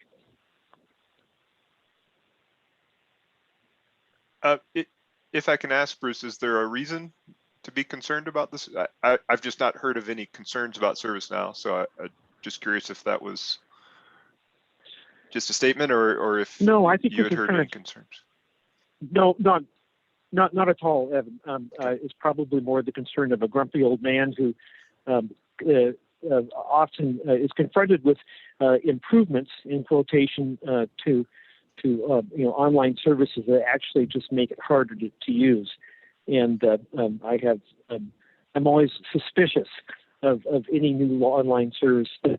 I'm a doubting Thomas. I need to actually see that it actually makes my life easier and better, not just more convenient for the provider of the service. Okay. I just it's just sort of I'm just suspicious of anything that promises an improvement until I actually see that it does improve things. So I just want to remind the commission that we have a long history of success in evaluating and understanding our patrons' information needs and designing self-service tools to meet those needs. I don't know if Bryce is still with us, but now patrons have the ability to generate environmental summary reports in a matter of minutes. Those reports used to take hours to produce by staff in order to meet individual patrons' needs. That's just one example of a service delivery model where we have worked hard to understand patrons' needs and to design applications that provide that kind of self-service. Looking at all of our other applications, including the COVID-19 dashboard that staff stood up in a matter of days, that had millions of users over the last year, point to our ability to successfully meet those patrons' needs. And Jenny, I would of course completely agree with that, and I just am expressing my concerns. I just wanted to also add, obviously he's only been in his position maybe a couple of months at this point, but I certainly appreciate any general skepticism. We've had history in the past with state IT, but the new CIO comes to us with a history and experience of customer service, and he is very positive about the ServiceNow as a customer service tool for the state, and so I'm encouraged by that, and I hope that your concerns can be allayed as we move forward. Well, the proof will be in the pudding, but I support what you're up to, Evan, and we'll vote accordingly, and look forward to seeing the pudding being proved.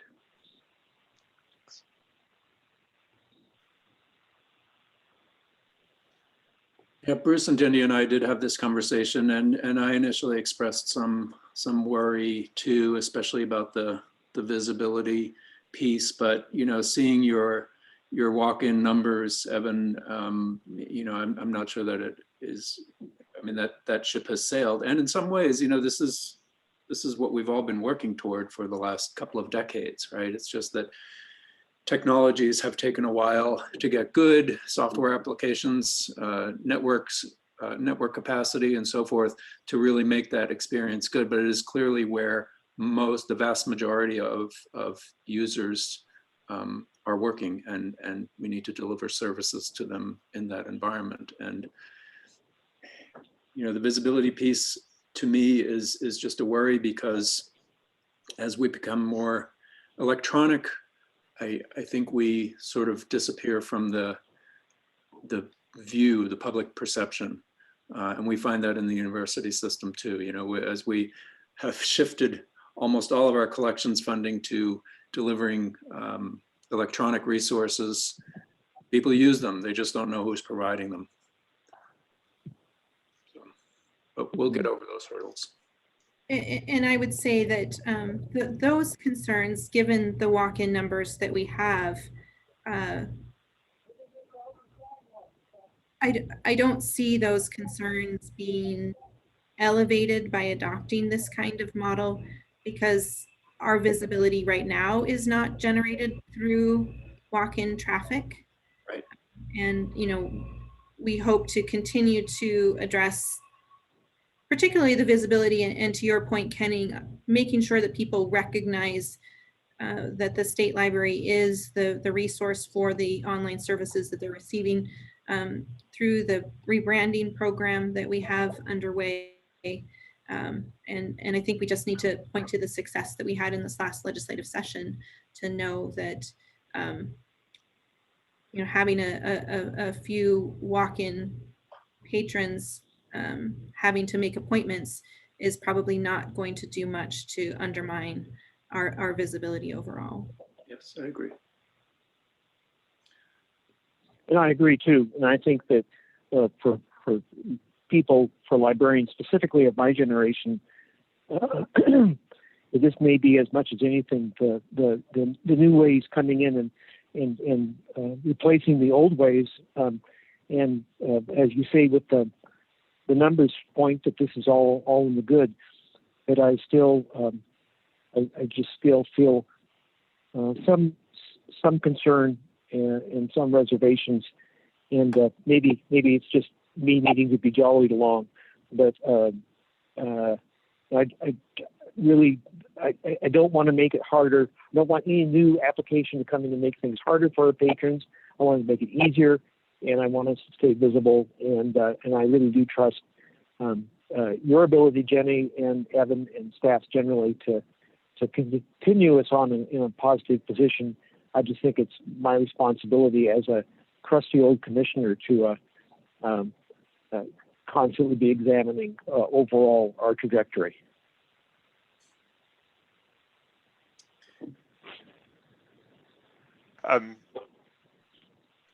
One other thing I'll just quickly add. I don't have all the numbers right in front of me to share this, but the details. But what I can say is that in 2020, despite not being in the building and not having walk-ins, we saw increases both in our talking book traffic as well as our request geographic information request traffic.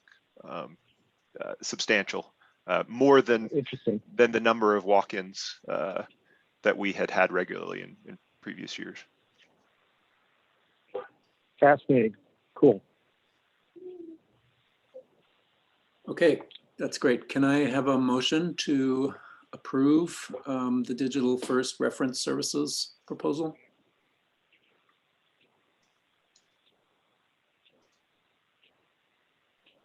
Come on, all you have to do is say so moved. So moved. Thank you. Who's my second? Second by Dalton. I'd be happy to second, Bruce. Dalton beat you to it, Bruce. Thank you. Okay. Okay, any further discussion? All those in favor signify by saying aye. Aye. Aye. Aye. Aye. Aye. Any opposed? Any abstentions? Great. Thank you, Evan. Thank you. Yeah. Thank you, Evan. That was very interesting. Okay, Jenny, we're on to you. Continued telework authorization. Can you hear me okay? I'm having just a little bit of internet unstable issues. I can hear you. Great. Fine. Okay. So I wanted to give the commission just a little bit of background on the return to the state library, return to work site process that's in place right now. The state issued guidance on May 28th to direct agencies to begin a phased approach to return state employees to their primary work sites, whether they were in Helena on the state capitol campus or in other office buildings or remotely throughout the state. We've been directed to bring back about 50% of our workforce in this first phase, and then additional guidance will follow after this initial phase has been evaluated. One of the requests that was made or directives that was issued in this order was that as state agencies are bringing their employees back under a phased return to work model, that no new telework agreements be enacted for employees in those agencies. And the reason given in the directive was that with Governor Gianforte having appointed new directors while under the remote work order, those directors haven't had a chance to get to know their workforce and understand the operations of their workforce in a more traditional in-person work setting.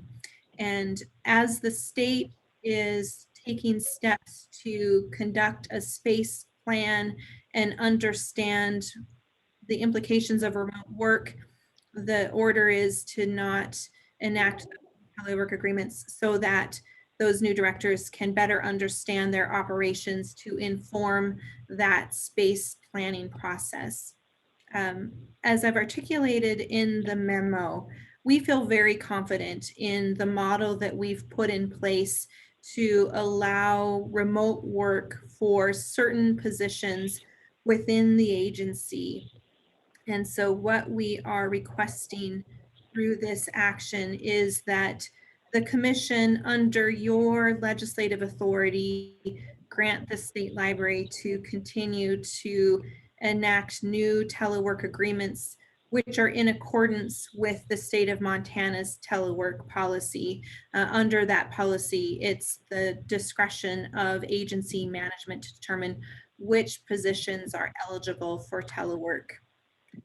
Over the last many months, we've gone through a process of looking at the positions that we employ. We currently have 50 positions. Of those 50 positions, about 11 positions are remote positions already. They were remote positions before the pandemic. There are positions like our library consulting positions that allow our librarians to live and work around Montana and be more responsive to libraries. So our Montana Shared Catalog staff are all remote. The Montana Memory Project Director, our CE position, and so forth. So prior to the pandemic, they were remote. They would continue their normal remote work environment. We have about 27 additional positions where we have either deemed that those positions cannot be telework positions because of the nature of their work. They need to be Helena-based positions in the office, returning to the work site, or where employees have said they prefer to work in an office environment. And then we have another 12 positions that we've determined can be successful in a telework environment, and those employees would prefer to continue working remotely. So under the new directive, we would bring back half of those 27 employees that are either not eligible for telework or would prefer to work in the office. The remaining half would be brought back when the state issues further guidance to bring back another percentage of our staff or a full percentage of our staff. So we've identified those individuals who will return to the state library this coming Monday on June 14th. They include the leadership team, our Talking Book Library circulation staff, which have worked from the building throughout the pandemic, many of our IT staff, administrative staff that need to be available, our volunteer coordinator, the government documents librarian, and so forth. Just a couple of additional details. At this point in time, we're encouraging staff to be cautious about any kind of travel, and when engaging in travel, to assess any kind of COVID protocols before we approve that kind of travel. We have our Grizzly conference room available for in-person staff meetings only. We've not opened up the Grizzly Conference Room to reservations at this time for outside parties. We will reevaluate that decision when the state issues new guidance, further opening up the state.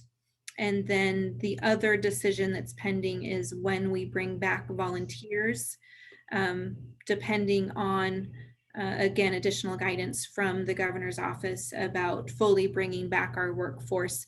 We'll evaluate when an appropriate time to bring our volunteers back will be made. So at this point in time, given the fact that we're really not subject to the concerns that were identified in the directive about understanding the nature of our employees, we are asking the commission to allow us to continue to have 12 employees who prefer to work remotely and can successfully work remotely to continue to do so. The other point I wanted to make sure that the commission is aware of is just in regard to the space planning itself. The governor's budget director has said very clearly that they intend for the state of Montana to occupy a smaller physical footprint and for those of us in Helena to retreat to the campus. We know that we can occupy a smaller physical footprint, especially as we continue to encourage this kind of remote work. In talking with Director Giles from the Department of Administration, the state is moving rapidly to evaluate the nature of work of state employees and this use of space. They are drafting a request for proposal right now and hope to have that on the street by the end of the month to hire a contractor to come in and to do that workforce and space planning analysis. And she told me that our building, the Missouri building, and given the size of our agency, we would be among the first that would be evaluated as a kind of pilot as the state is going through this state planning process. I'll also remind the commission that conducting space planning for our building is required in House Bill 5. So we anticipate that any kind of plans for the use of our space and further impacts to our employees will be made in the very near future. And so this request is also to prevent any kind of needless disruption by bringing employees back only to turn around and send them home in the coming months.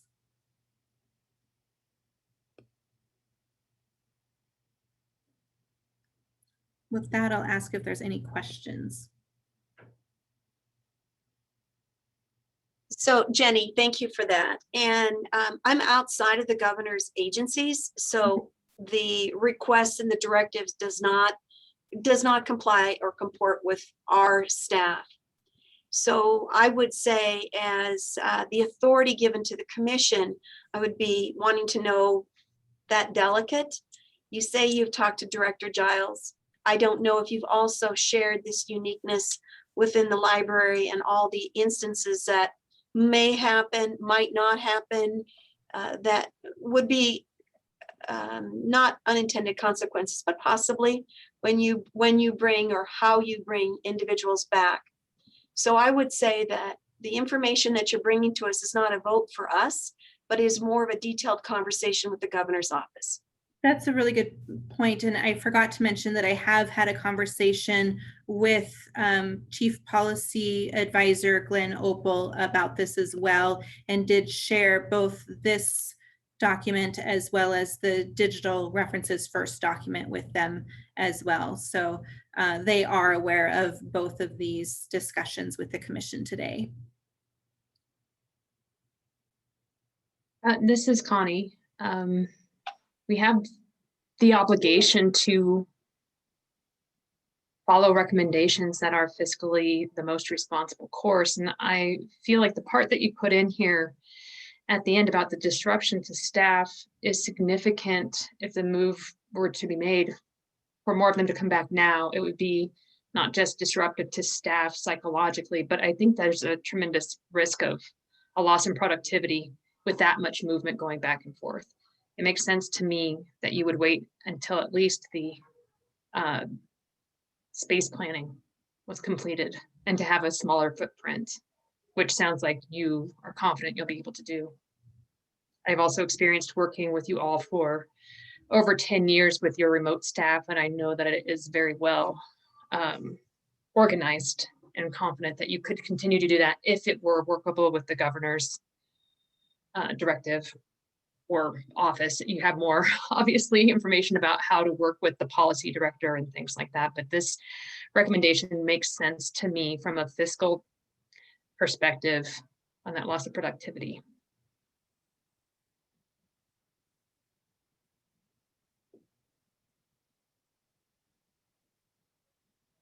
So Elsie, did Jenny's response answer your question as to whether this is the purview of the commission?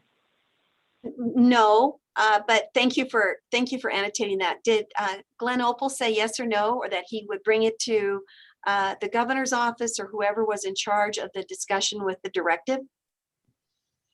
He said he would evaluate the request and let me know if they had any concerns, and I have not heard anything further from him. Thank you. The other part of this is, and it's spot on, Connie, you're correct. It's about the work, and it's making sure that there is, you use the word productivity. So my question to you then, Jenny, when it comes to, we don't know when the guidance is going to come. We know that the directive in July 1 from Governor Bullock is going to be removed. So that means the agency personnel who does the governor's work is whether they're coming back to work or whether they're continuing in their work, it would be dependent on the leadership of the agency.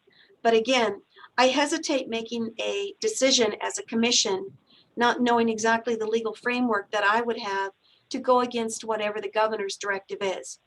I can tell you what I've done in my world. I have already created a telework policy, and it's outside of the mom policy, the one that you have annotated that was in under 2020. And we are listening to staff and wanting to make sure that work is number one. So we have 47 new telework agreements that are already into play right now. So our staff will be coming back to work July 1. If a telework is not put in front of their management, they will be coming back physically into our agency. But the greatest thing about this is there's a discussion with management and employee, and it is focused on the work and celebrating who we also serve. Our patrons in library are very similar to the patrons that I serve in K-12. It is making sure that that serving is optimum, efficient, but also that it processes the mission. So I think you're in a delicate hard spot here because you don't know what that extra guidance is. I would be hesitant in giving my vote as a commissioner, not knowing what the legal ramifications would be.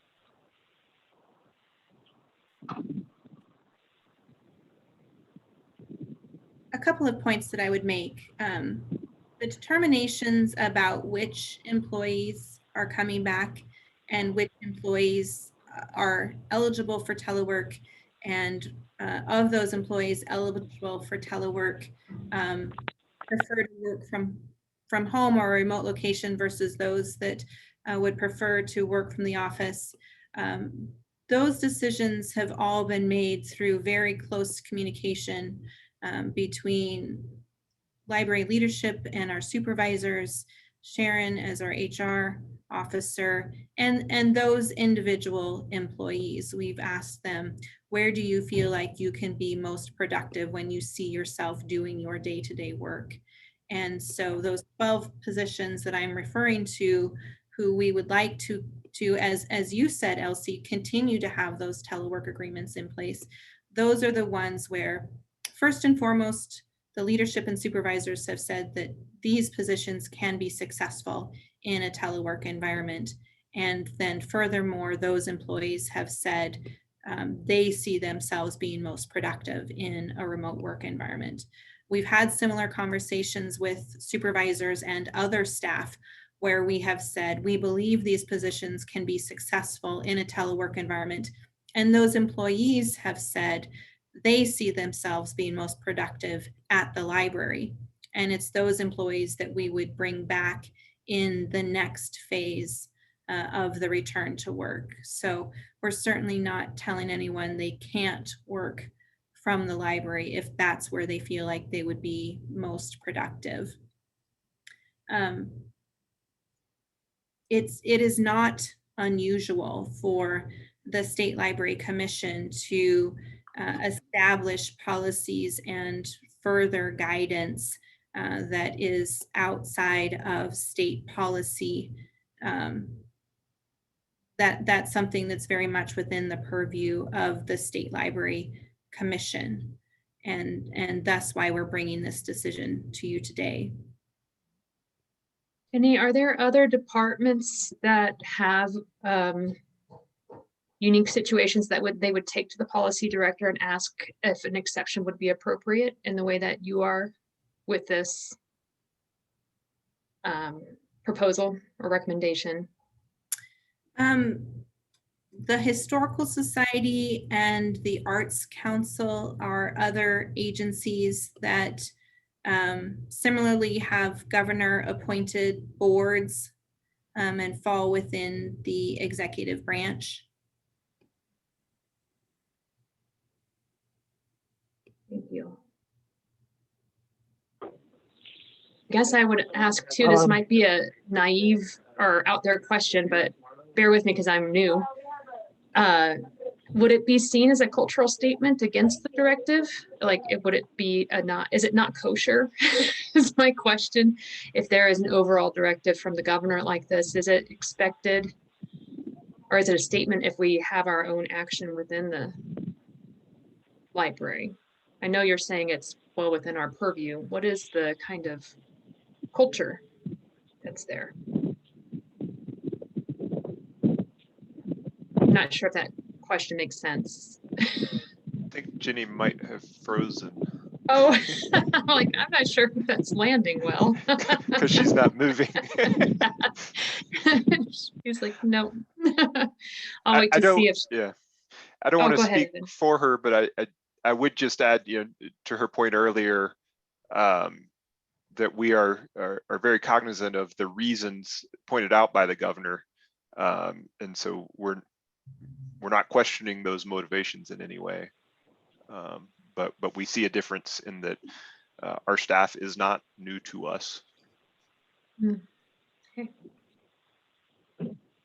I think she's still This is Bruce. I have a request. This is Bruce. I have a request that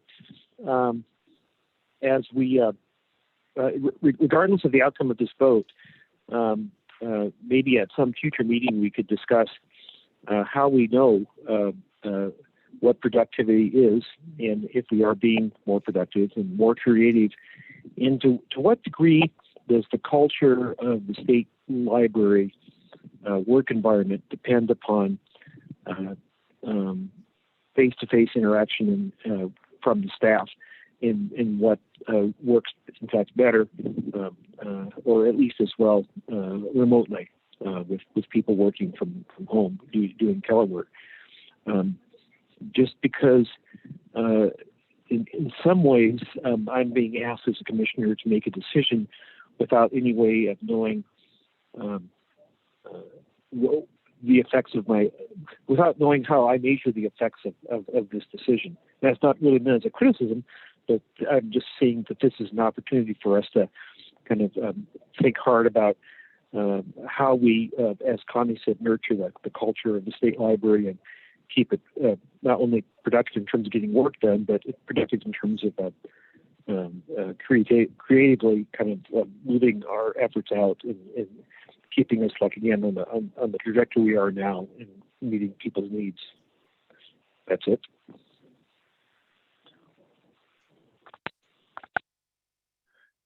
Jenny, I know it looks like you're back. I know you lost connection. I'm not sure if you heard Connie's question earlier. Didn't. Connie, could you repeat it? I had a disclaimer that it might seem kind of like an out there question, but I'm curious if having a recommendation that creates a unique solution for the state library would be seen as going outside the culture of the state, other state agencies, or if it would be a kind of statement. What is the culture overall there? Is it considered okay? I know you said legally it is okay, but is it considered okay and part of the culture that you can come up with these unique solutions per agency? Mhm. I guess a couple points that I would make. I think the only thing that is unique in this request is that we are asking to not have to delay continuing a telework environment. Through the space planning, the governor's office has made it very clear that we will see a significant increase in remote work. The reason they are delaying that decision is to give directors the ability to interact with staff that they have not yet interacted with because they are working remotely, so that they can make the best decisions about which of those positions should be working remotely. We've heard very, very clearly that there is a strong intent from government to encourage remote work.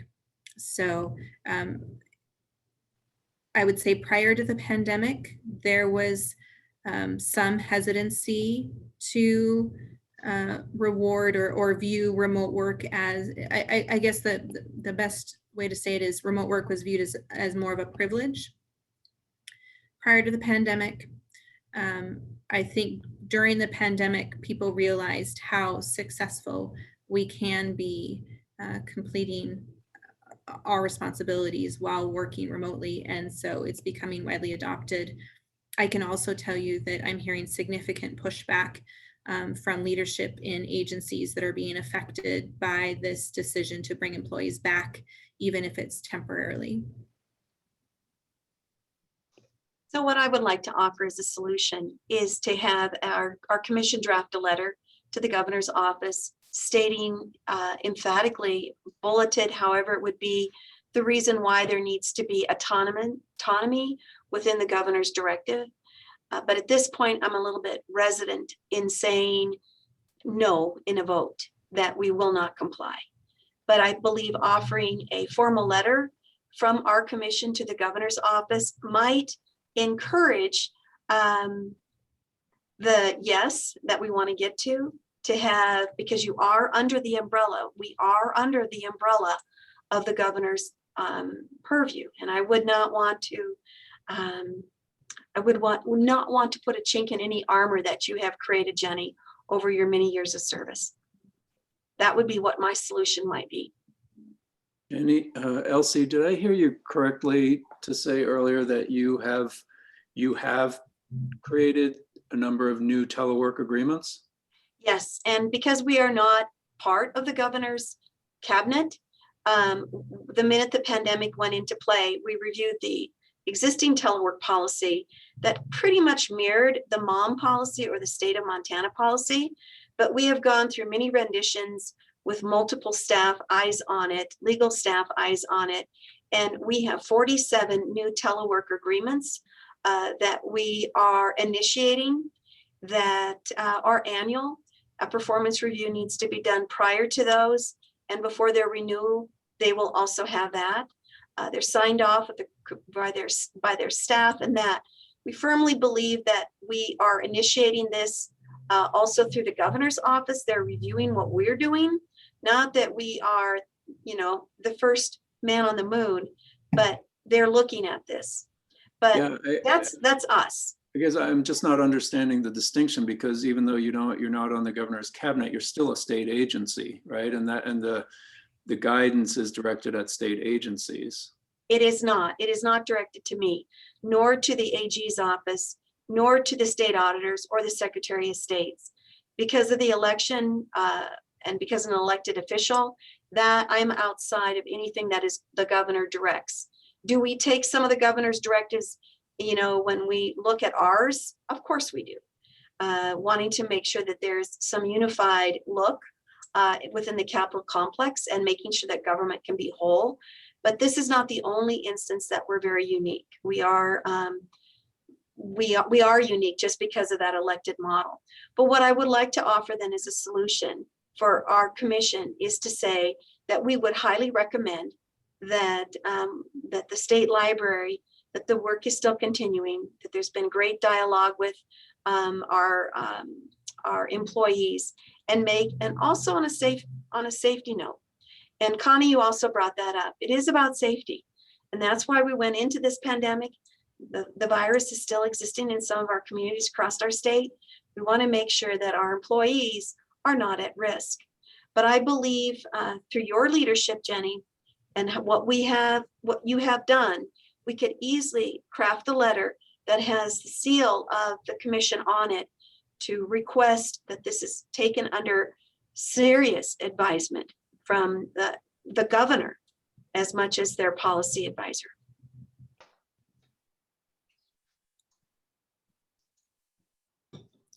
I just want to be clear that I understand what Elsie's suggesting might look like. I've shared this exact memo with policy advisor Opal. So are you suggesting that something that includes this language be written under commission letterhead? And essentially, is the commission then asking the governor's permission to grant this decision? For allowance for uniqueness because of what you have done. If you're pointing out that the new directors, well, you're not a new director, so that's an unusual circumstance for the library. It is not an unusual circumstance for any other of the governor's cabinet. The other part is the way we serve, or the way the library has served in the traditional mode under the old telework policy, the new one that is going to be coming. We don't want to worry about the new one. You want to talk about the old one. But I believe with your leadership and the seal of approval here, it may be able to offer a yes from the governor's office, because we are unique in what we serve. But it is also carefully understanding the authority that is given to the agency as being part of the governor's cabinet. And I think, Connie, that speaks to yours, and the cultural aspect of it is to understand that we are requesting something very strongly here. I just want to be clear, we're not a part of the governor's cabinet, and despite our best effort to be included, have been outside of these discussions. So okay. When having an autonomous board, I understand the reasons that we would want to make sure we're in alignment and not going rogue, so to speak. I'm hesitant, without understanding more of the relation to, as an autonomous board, ask for permission to do something that is within the authority of the board. I think working in partnership is very important, but I'm not sure, those of you who have had way more experience than I have on this commission may be able to speak more to this, but I've been concerned on what kind of precedence that sets up if we are instead of working in concert and using the authority given to us, again, making sure we're in alignment as much as possible. But it seems to be a concern to me that we would ask for permission if we have the authority, for what it's worth. Maybe someone can explain that to me more. So this is Bruce. I have a question. And it's been noisy where I'm sitting here, so I may have missed one or two things, and I apologize if I have done so.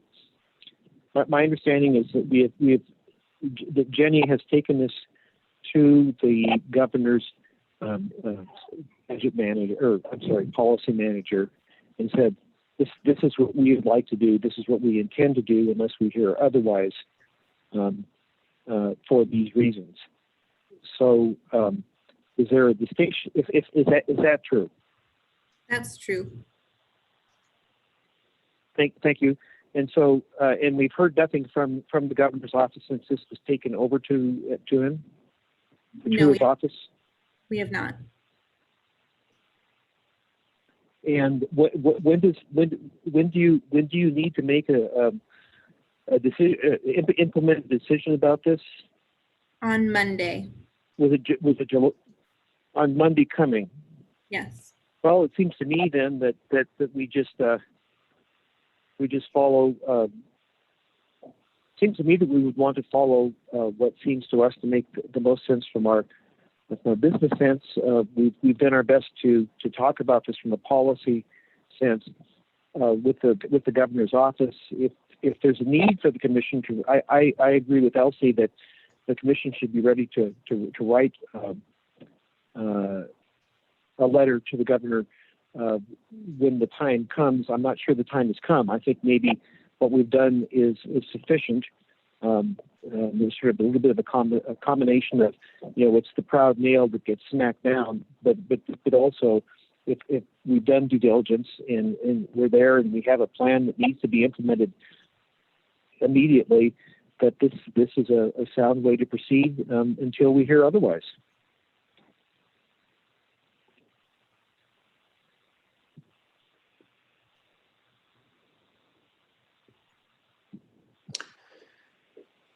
Yeah, that would be my preference too, Bruce. I would like to approach it that way.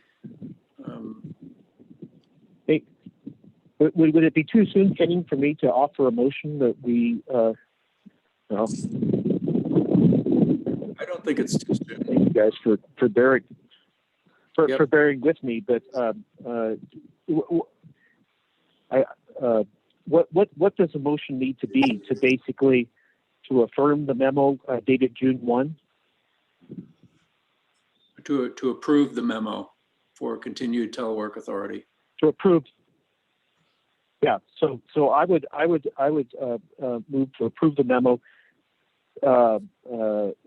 Subject line: continued telework authority dated June 1, 2021, and just as, that's good. That's my motion. Second it. Thank you. Further discussion? I'm sorry, Connie, go ahead. No, you go. Well, my question then is, with the memo, what are the actions that are going to be coming from the memo? We've identified 13 positions that will start back at the library on Monday.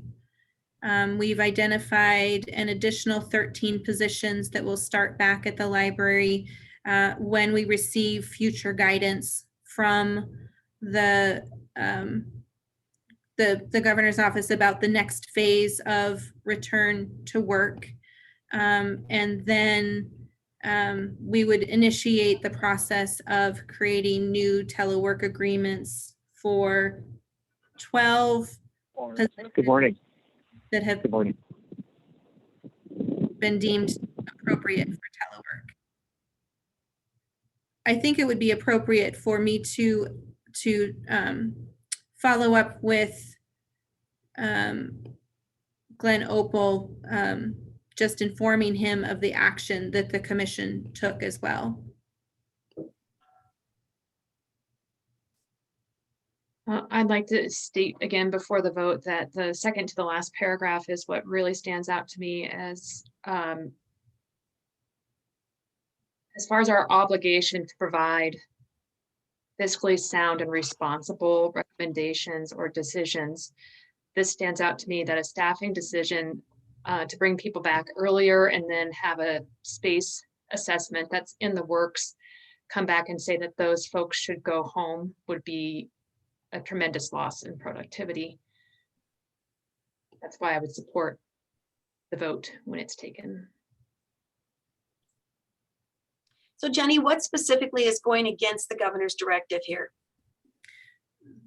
Those 12 positions that prior to the pandemic were working in the library that we have deemed are eligible for telework, we would not require those staff to come back during this phased return to the state library. So I think more specifically then in the request to the governor would be of those 12. That doesn't seem large of a request. That's more of a definite request rather than everything else that is here with the conditions and things. I think the more specific request to the governor is what is needed rather than more that might be weighted a little bit differently. Did those individuals that you're speaking of, were they under the old telework policy, or did you just have them, because the governor's orders were to leave the workplace and to go to a more safe workplace, which is their home. Yeah, we did not have telework agreements with those employees prior to the pandemic. And as you say, because of the rapid move to remote work, have not implemented telework policies for those 12 individuals at this time. So you will also then be going against what the governor is asking for not initiating any new telework policies. That's exactly what this request is. It's a request to grant us the authority to implement 12 new telework agreements.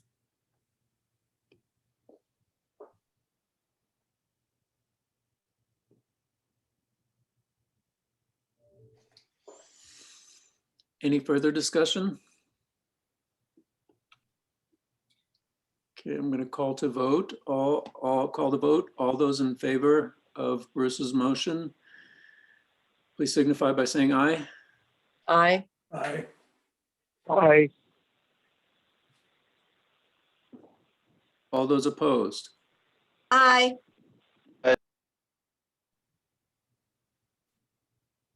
And any abstentions? Okay, I believe the motion carries. I just want to double Thank you, check. Barbara. I had a nay for Elsie, and was there a second nay? I think it was Correct. Oh. Genevieve Dalton. Okay, thank you so much.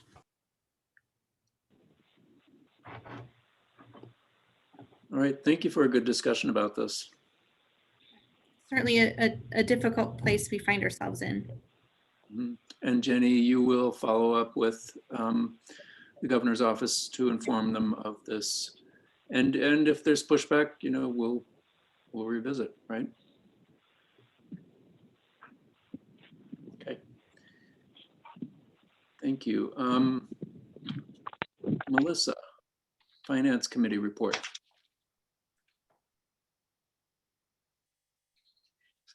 All right.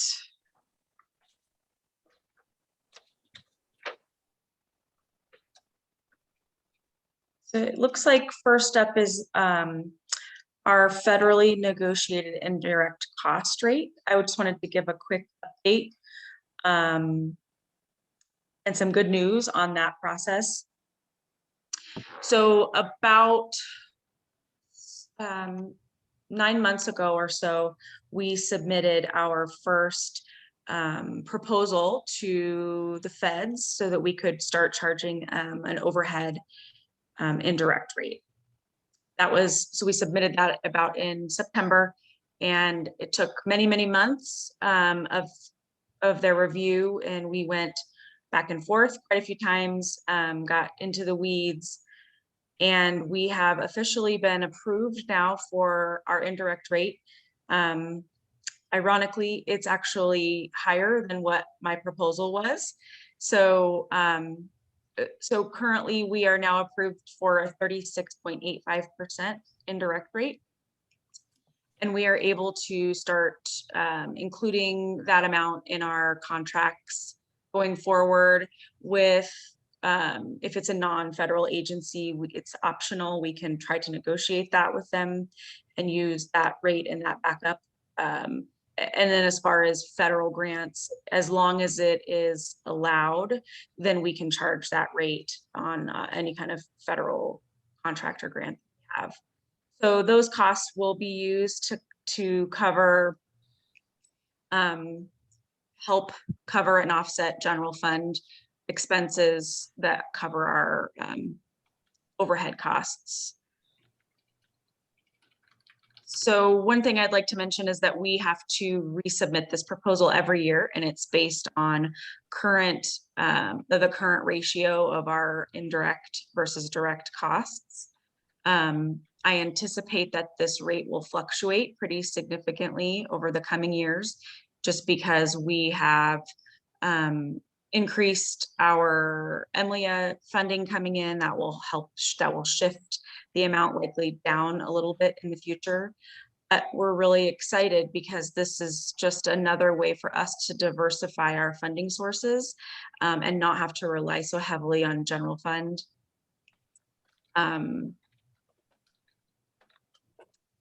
just to give you an example of how this is going to help us, we are currently in the process of working with the Secretary of State's office to get a contract going for next year so that we can help them with some GIS work. And so we are going to be charging our indirect rate on that contract, which will help cover the costs of, we'll be hiring someone to do this work for us. So we'll help cover the costs for HR and accounting services. So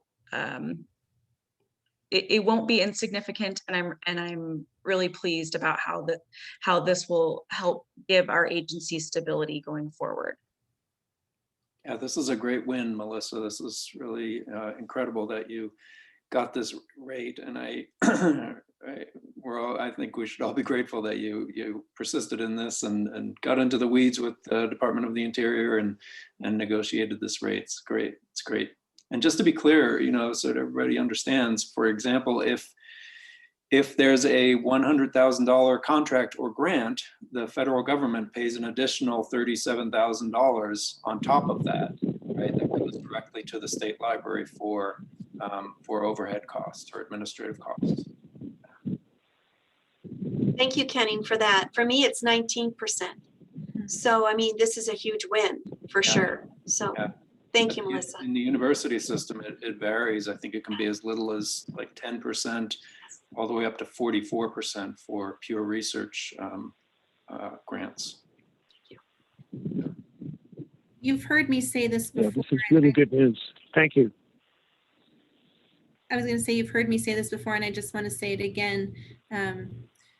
Over the last couple of years, and really under Melissa's leadership, we've really been making significant effort to invest in ourselves as an agency to make sure that we have the resources necessary to do our jobs, from hiring HR, contract administration staff, and now going after this indirect rate. I think it just shows the diligence, and we're seeing the benefit that's coming from this initiative.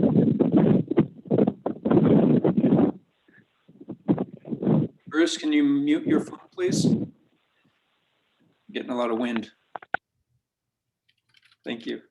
I just also want to mention, you know, from an insider perspective, worked on numerous grants and contracts over the years. And the lack of an established indirect rate has been a source of frustration and inefficiency. It cost a lot of time, and us having, on the occasion when there were questions, justifying it and that kind of thing. So I'm super happy to have this and it really streamline our work. So yeah. Thank you, Melissa. Great work, Melissa. All those comments, it was quite a process, really eye-opening, and also I feel really close with the Department of Interior.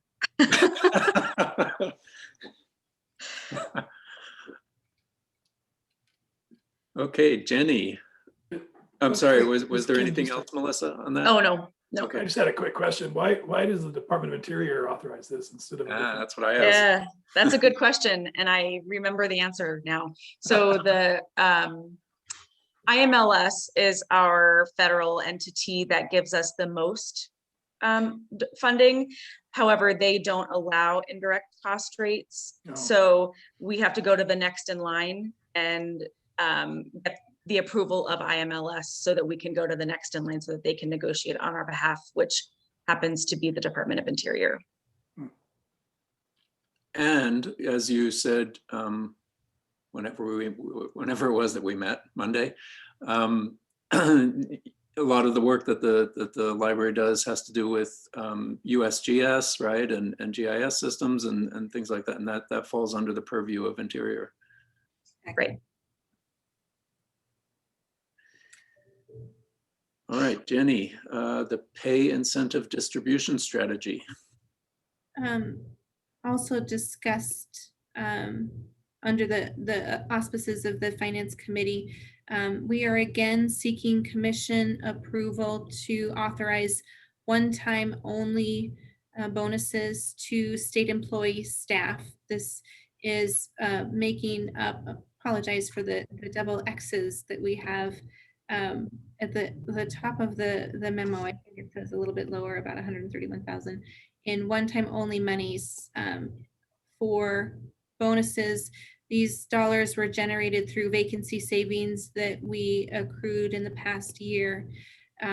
This is similar to requests that we've brought to the commission in the past in order to recognize the outstanding work of our employees over the course of the last year. As we were thinking about the work that's gone on in the agency, it's truly remarkable to reflect on the fact that a year ago, I was talking to you about all of the additional work that our staff had to take on because of the COVID-19 pandemic and what that meant to their additional workload as they worked to sustain the regular operations of the agency.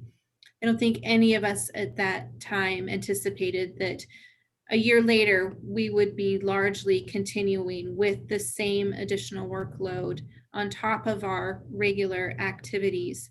And then to see all that the staff has accomplished over the last year, maintaining our current operations, handling all of the additional pressures brought on by the COVID-19 pandemic, and continuing to develop and advance our services in such significant ways. I was really myself kind of blown away as we worked to develop the list of examples of the accomplishments of our staff this past year. So for those reasons, we ask the commission to approve these one-time only bonuses in accordance with our broadband pay plan. I so move. Second. This is Ken. Thank you. Thanks, Jamie. Thanks, Ken. Any further discussion? This is Dalton. I just had one question. And I want to commend all the staff. Great work, not just at the Montana State Library, but I think everyone's been taxed this year, and we've all had to be resourceful and be innovative. One question I had was about the performance management being brought on. Is this bonus going to be delivered using that new program? I want to make sure I'm understanding your question. We implemented a new technology system for managing performance, and really for the first time had a much more structured way to conduct performance management between supervisors and employees. So that was a significant accomplishment for us, and now have a process going forward. Awarding of individual bonuses is not necessarily tied to any one particular achievement in performance, if that answers your question.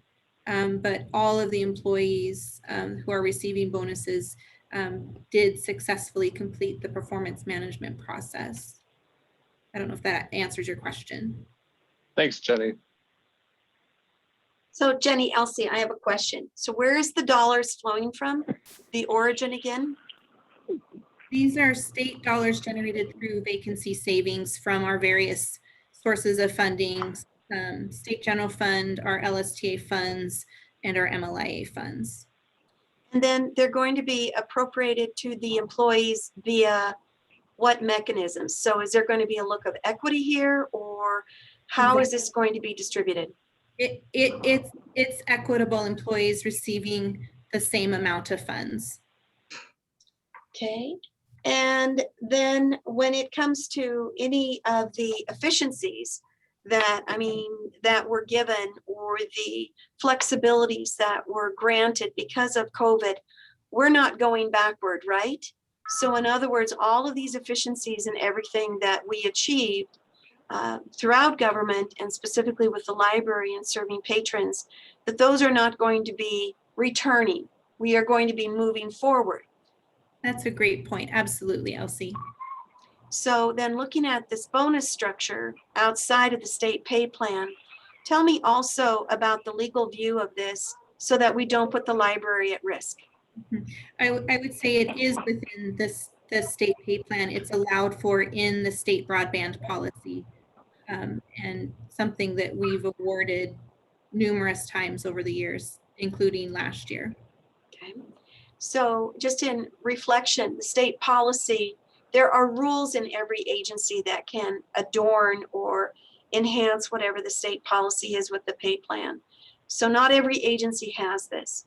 So regardless of the work that might be here, because we all work within the state government purview, this may be looked a little bit uniquely.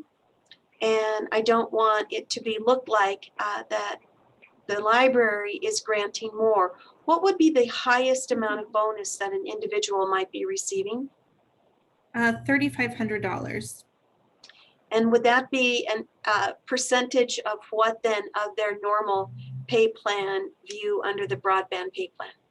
All leads are receiving the same amount, $3,500. All employees would receive the same amount, $2,500. So it's not a percentage, it's a flat amount. So regardless of the flexibilities or who worked on what project to get to that, all current employees would be receiving that. That's correct.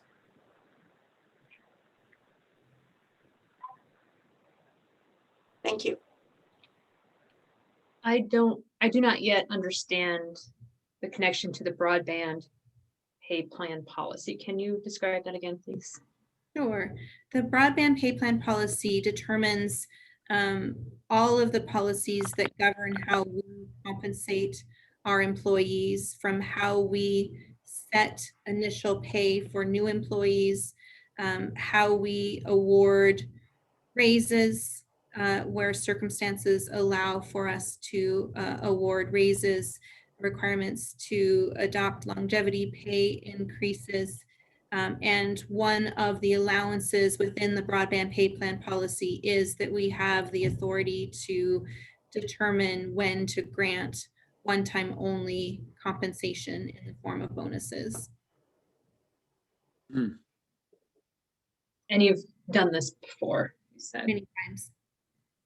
So Jenny, I have another question for you. With this $131,000, what other opportunities might there be able to serve our patrons rather than, I mean, the employees for sure, and I'm sure in your budget as well as in mine, the operating costs of paying employees, of course, is there and is large. What are the other opportunities that $131,000 could be to enhance the services of our patrons? Elsie, I need Melissa to correct me if I'm wrong, but I believe in total we have around $570,000 in total projected remaining funds this fiscal year. And so we've determined a number of uses for those funds, including additional e-content, procuring services from Esri to continue to enhance our online applications. We usually look to those kinds of year-end monies to replace hardware equipment that's going out of warranty. So we'll be replacing that kind of hardware to make sure our employees are working most efficiently. We have a pilot that's in development with 3 libraries where we're using some of those year-end funds to enhance their internal cabling so that they can take advantage of improved broadband speeds. That's a pilot that will allow us to determine how best to implement ARPA funds in the next fiscal year. So, we've looked at those kinds of year-end dollars with our Network Advisory Council and staff in determining how best to make use of those dollars. We could certainly put this money to other purposes for sure, but recognition of our staff's accomplishments, I think, is critical to the continued success and acknowledgement of our employees who work so hard to make these programs available to our patrons and the stakeholders that we serve. Thank you. Is there also a time frame when the dollars will be lost or remitted back, or is this something that could be rolled over, not knowing what the movement of staff might look like, if it's going to be a different space, if there's going to be needed more technology for employees if they move into a different work environment? Is there a time frame then, Jenny? These are our FY21 dollars to be spent by the end of June. They're not continuing appropriations, so they can't be used after June 30.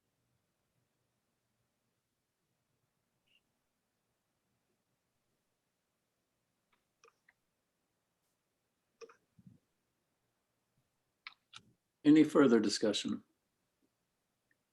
Kenning, this is Dalton. I have a question for Melissa.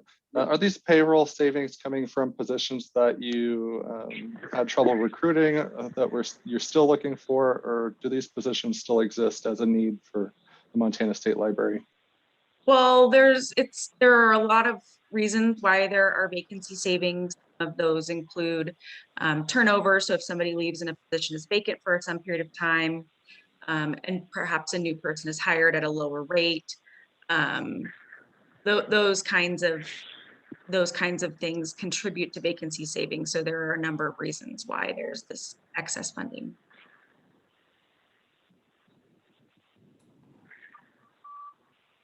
This is Connie. I feel conflicted in saying this, but I'm concerned about the public perception of giving bonuses at this point. Just knowing the climate right now of very polarized kind of communities and things like that.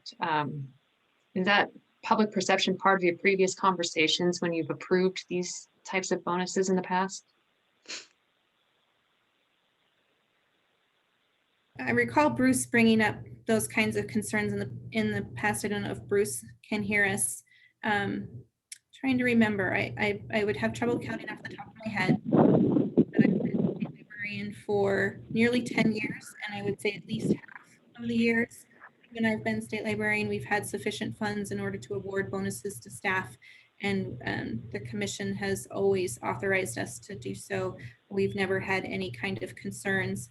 And I would also point out that I think we're going into a climate where recruiting and retaining employees is going to be difficult and something that we need to be mindful of, especially as more and companies look to allow employees to work remotely. We already have employees who are having difficulty finding housing in Helena and facing increased costs with those kinds of concerns. And so I would be equally concerned about perceptions within our own staff and future concerns about our ability to retain. It's a good point that you make about the retention of qualified staff, and it's not at all unusual right now for there to be hiring bonuses and things like that. So thank you. It gives me something to think about. This is Ken. In the 6 years this is Bruce. This is Bruce. I'm sorry. Go ahead, Bruce. Oh, thank you. This lag is irritating. So yeah, I have had concerns about kind of the appearance of making it inordinately luxurious for our staff members to be in terms of their financial reward. However, my experience is that the other cases too much the rule that we train people for a series of skills, both in the library, traditional library part of our staff, and also in the GIS world and some of our scientists, and then they get recruited for double the salary from a Helena-based consulting firm.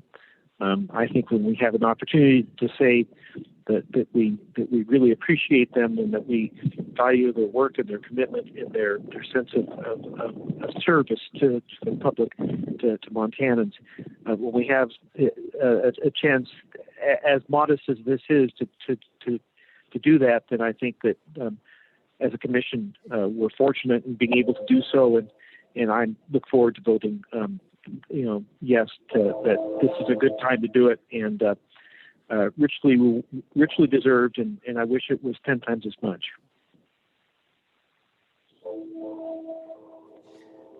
Ken, did you have something you wanted to add? I was just, I mean, I don't recall in the 6 years I've been on the commission of having significant discussions about this when we've talked about the broadband pay. And I also feel like that, you know, as we're moving into as we're moving more, the library's moving more into sort of a traditional service bureau function to some extent with GIS, that it's entirely appropriate to for recruiting and retention. So I think it's necessary, and the amounts we're talking about, I don't think shouldn't cause great concern, in my opinion. And Connie, I'll just say I appreciate your question, and it is always a concern when we're talking about public employees. But you know, there's a flip side to this too. The state of Montana has really let salaries go in the wrong direction. I mean, it pays very poorly, and that's true across the university system too for staff. And so, you know, this perception can be turned on its head. Here's what we have to do to try to maintain and retain our employees. I agree that it's our responsibility to retain talented and skilled employees. And I think Jenny's point earlier is especially profound, that right now, being able to fill positions that are left open by turnover has been an impossible task for so many industries. Yep. That this is something that has a precedence set, or a kind of it's not something that's new to this commission to consider. So it seems pretty straightforward after hearing those things. Yeah, there's definitely a precedent, but I also want to reiterate Jenny's point that this doesn't happen regularly, right? It doesn't happen every year. It's dependent on whether funding is available. That's a great point. Thank you. And the point I should have made earlier is from personal services dollars. It's not like we're taking operations dollars that would be appropriated elsewhere and giving those operations dollars to staff. These are personal services savings that would have otherwise gone to salaries for people in those positions. Thank you. That's a good point. All right, so I'd like to call the vote. This was Ken's motion, seconded by Jamie. And all those in favor, please signify by saying aye. Aye. Aye. Aye. Aye. Any opposed? Aye. Elsie, thank you.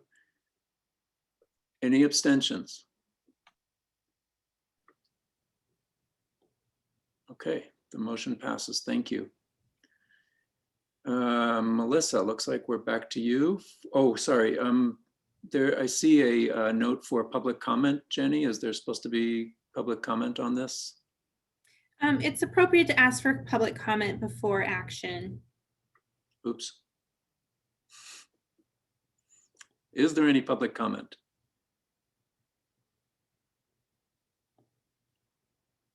Okay, I'll be sure to ask for it for the next item, which is back to you, Melissa, with the broadband pay plan update. You're muted. I try to get through a whole meeting without doing that, and it never happens. So next, I'd like to talk a little bit about our broadband pay plan. So this is agency specific. This is our state library pay plan policy. We every 2 years, state HR updates or redefines the salary ranges for the job codes at the state. And so every 2 years, we review those salary ranges, and we update what we call our Appendix A, which includes those salary ranges for the applicable positions that we have at our agency. And so this is just our biannual request to update this appendix so that we can, when we hire new staff, we can use these new ranges that are updated and most current for and reflect what the market is paying for positions.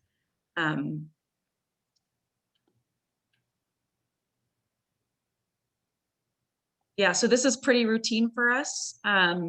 Every 2 years, we will request this. And it really helps us remain competitive during hiring so that we can offer market rates.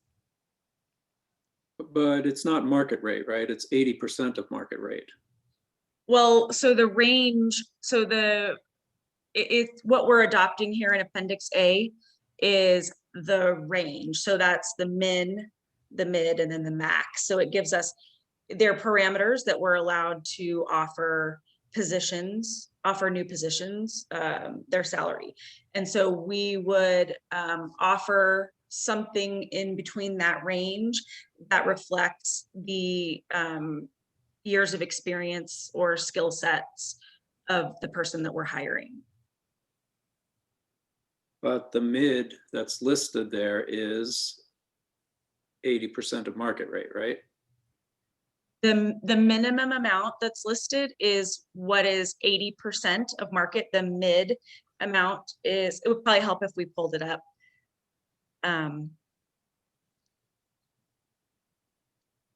Thank you, Genevieve. So I just want to, I just want to point out that this is the current version of this chart. So this reflects the 2018 market, which is in place currently and becomes invalid on June 30th of this year. So you can see that there's a column for the minimum, the midpoint, and the maximum. And so when we hire somebody, we follow our agency's pay plan policy and we hire within this range. And we apply a target market ratio. So if somebody has 5 years of experience, we know that we should offer, there's a little chart that tells us what amount we should offer within these specified ranges. And so I just want to reiterate that these ranges come from state HR and they are consistent throughout state government by job code. So what we're asking for is to update this chart using 2020 market, with the 2020 market rates, which will become effective on July 1st. And so then we can begin using those updated ranges instead of these ranges which are applicable to for the fiscal years of 2018 through 2020.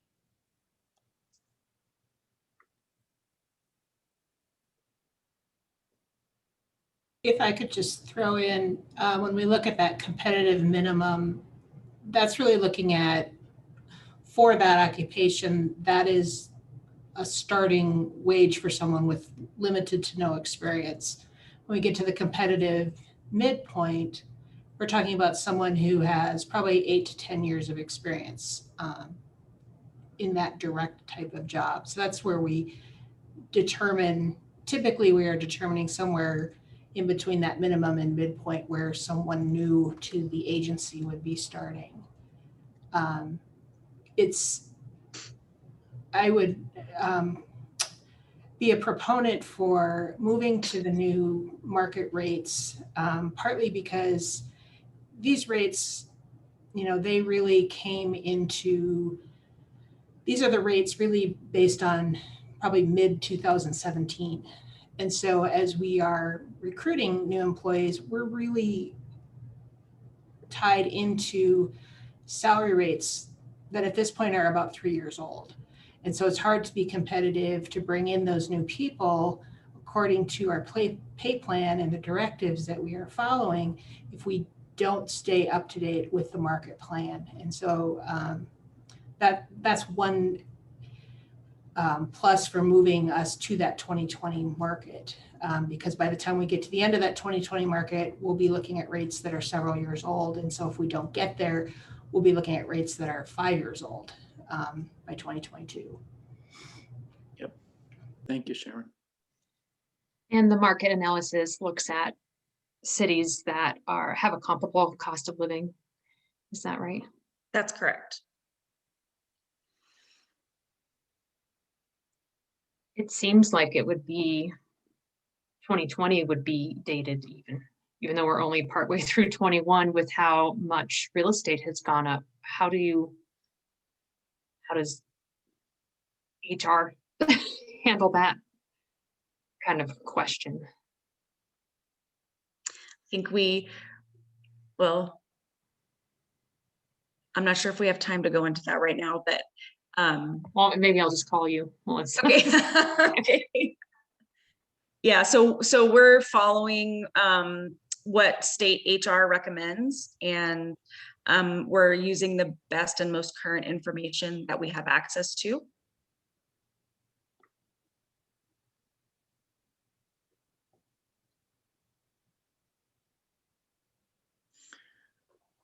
Okay, can I have a motion to adopt or approve this broadband pay plan update? So moved. Thank you, Jamie. Yes. And Second. Who was that, Connie? Yep. Thank you. Any further discussion?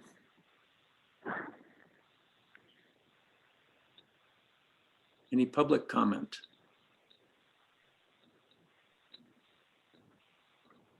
Okay, then all those in favor, please signify by saying aye. Aye. Aye. Aye. Aye. Any opposed? Aye. Any opposed? Any abstentions? Thank you, the motion passes. All right, it's 12:50. Do we want to take a lunch break or do we want to just plow through?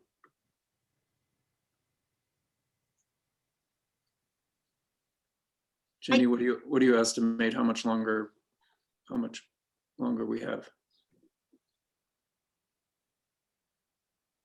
Kenny, for what it's worth, I'll have a shuttle bus that I'll need to be boarding fairly soon, but not yet, to get to the North Rim. So when that happens, I will just sign off. Okay. 20 minutes, Kenny? You want to take a 20-minute break? No, I was going to say, I think we can get through in about 20 minutes. Oh, okay. Well, then I propose we just plow through. Sounds good. I'm good. I agree. All right. Okay, Jenny, you are up with the State Library report. Thanks. So you have the work plan Yeah, back me too, because I was going to have to leave early and that would take there. If you have any questions for me about that. Just wrapping up from the legislative session, you're all aware of the success that we had this session with our House Bill 2 appropriation and the passages of House Bills 49 and 50, as well as the one-time only monies for the real-time network. And so we've begun the process of looking at how to implement use of those monies. Thank you for your action on the land plan today that appropriates the majority of the monies that will be coming to the state library from the Montana Land Information Act and the increase in that recordation fee. And then with regard to the real-time network specifically, you all know that we've been operating a pilot in partnership with the Montana Department of Transportation and a number of tribes for a couple of years. And really, the Department of Transportation has taken the lead on that effort. They are ready and willing to make a handoff to the state library. They're such a great partner to work with. We've had some preliminary meetings with their staff and are drafting a project charter to implement what it will take to stand up a network in Montana. We're targeting December 31st as a timeline to get off of the state of Washington real-time network. And so those plans are being put in place. We are going through a process right now of creating a new position that will be responsible for our portion of the work at the state library, and we'll be recruiting for that position in the very near future. I've been warned by the Department of Transportation that we better not steal any of their staff for that work, and I didn't make any guarantees. But we're excited to get that process underway. Have a number of GIS positions that we also want to fill depending on available funds to help support some of the work that Aaron described that'll be included in the land information plan. One of those positions will also support the 911 and public safety efforts that we've previously talked about. And then in addition to that, staff have begun the process of looking at the request for proposal process that we will go through in order to contract with a vendor to support the 911 data readiness work that needs to occur to help local governments and PSAPs continue to monitor and update their GIS data in order to support, as Ken was saying, in both enhanced and next generation 911. Some of you will recall that we had some one-time only monies back in 2017, 2018 to conduct a one-time only GIS readiness assessment.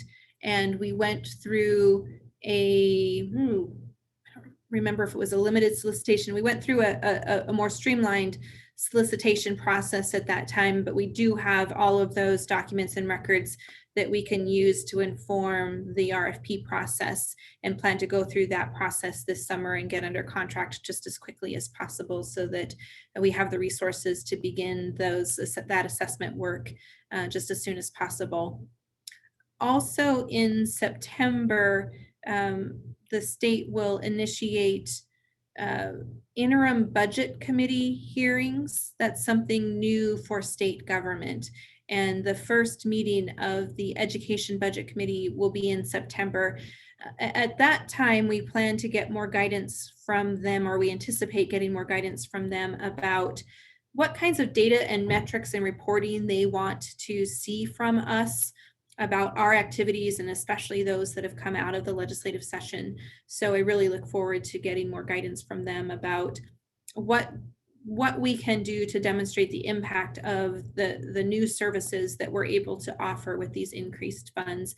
And I think that will be of interest and importance to all of you as well.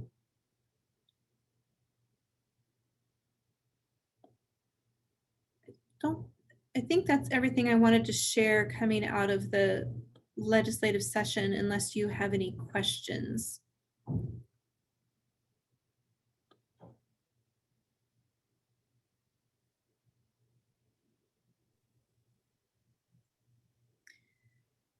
So moving on, just an update about the Montana Library Network and the transitions that we've made with the Network Advisory Council.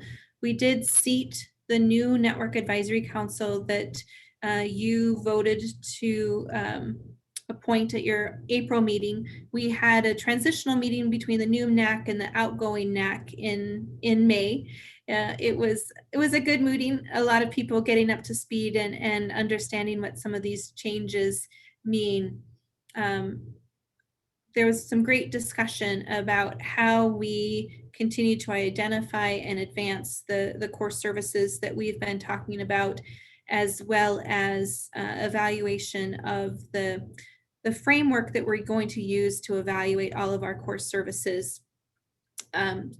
Those two topics, solidifying the list of core services and finalizing our evaluation framework, are things that the new Network Advisory Council are going to discuss in a retreat in August. And ahead of that retreat, we're going to be bringing in Linda Hofshire from the Colorado State Library and their Research Institute to go through some training with the new members of the NAC on how to do evaluation, keeping in mind impacts and outcomes that we want to see through these core services. So I look forward to initiating that process with the NAC and really giving them the tools to help us make sure that we're evaluating our services well. We're also in the process of recruiting volunteers to help us with some of the core service committees that have more urgent deadlines that we need to meet. One is our e-resources committee. With the ARPA monies that we have available, we know we need to make a significant investment in e-resources, and we want to have that committee in place to help us determine how best to spend those dollars. our resource sharing committee work. We want that to continue in a more rapid manner because we're taking a hard look at the courier pilot. There's a lot of concern that we're not seeing the kind of success in serving libraries and patrons in the way we want to be through that service. And we've conducted an RFI, and we want a committee in place to help us evaluate where we might be able to go with the courier program. And then our library management system committee will be responsible for helping the shared catalog go through the RFP process to either confirm our existing vendor or select a new vendor for the Montana shared catalog. Again, we're doing open call for volunteers for any and all librarians, people who have interest in those areas, whether or not they bring expertise or not. We're really casting a wide net and being as inclusive as we can and encouraging participation in those kinds of committees. And then the final update I wanted to make with regard to the Network Advisory Council meeting is that we did have the new NAC and the outgoing NAC make recommendations on our FY22 expenditures of our LSTA dollars for library development services and our basic library services account. So you'll see those recommendations reflected in the FY22 budget when we bring that budget to you at the end of the month. One of the key priorities that they emphasized was making sure that our OCLC group services contract remain affordable for those libraries that participate. They had a significant conversation about trying to maintain any cost increases for libraries to no more than 2 to 3% for those kinds of services, and recommended that the state library continue to put enough funding into that program in order to maintain that level of cost increase for participating libraries. So again, you'll see those recommendations reflected in the FY22 budget.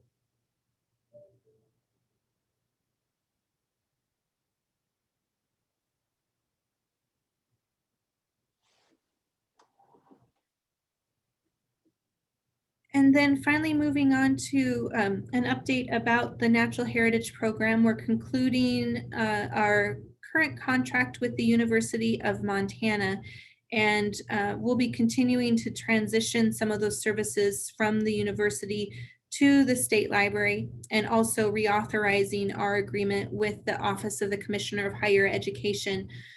One of the key changes that we're proposing in that agreement with OCHI is a reflection of the indirect cost rate that Melissa spoke to.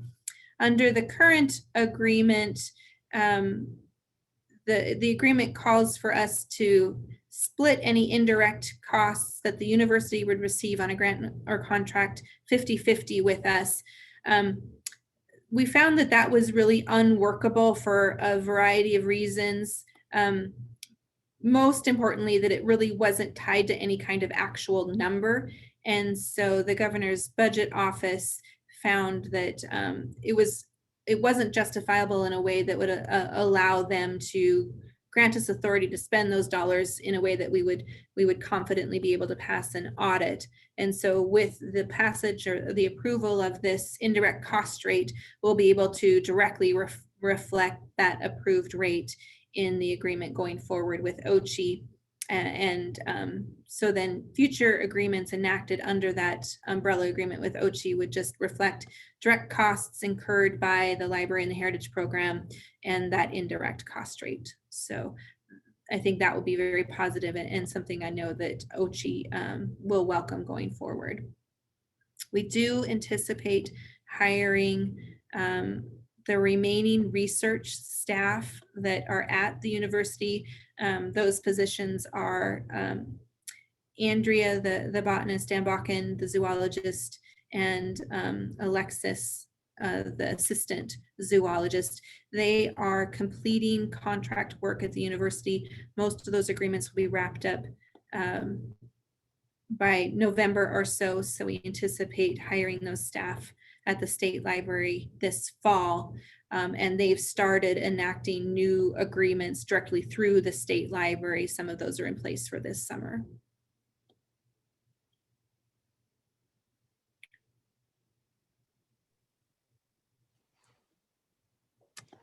Thank you, Jenny. Any questions for Jenny?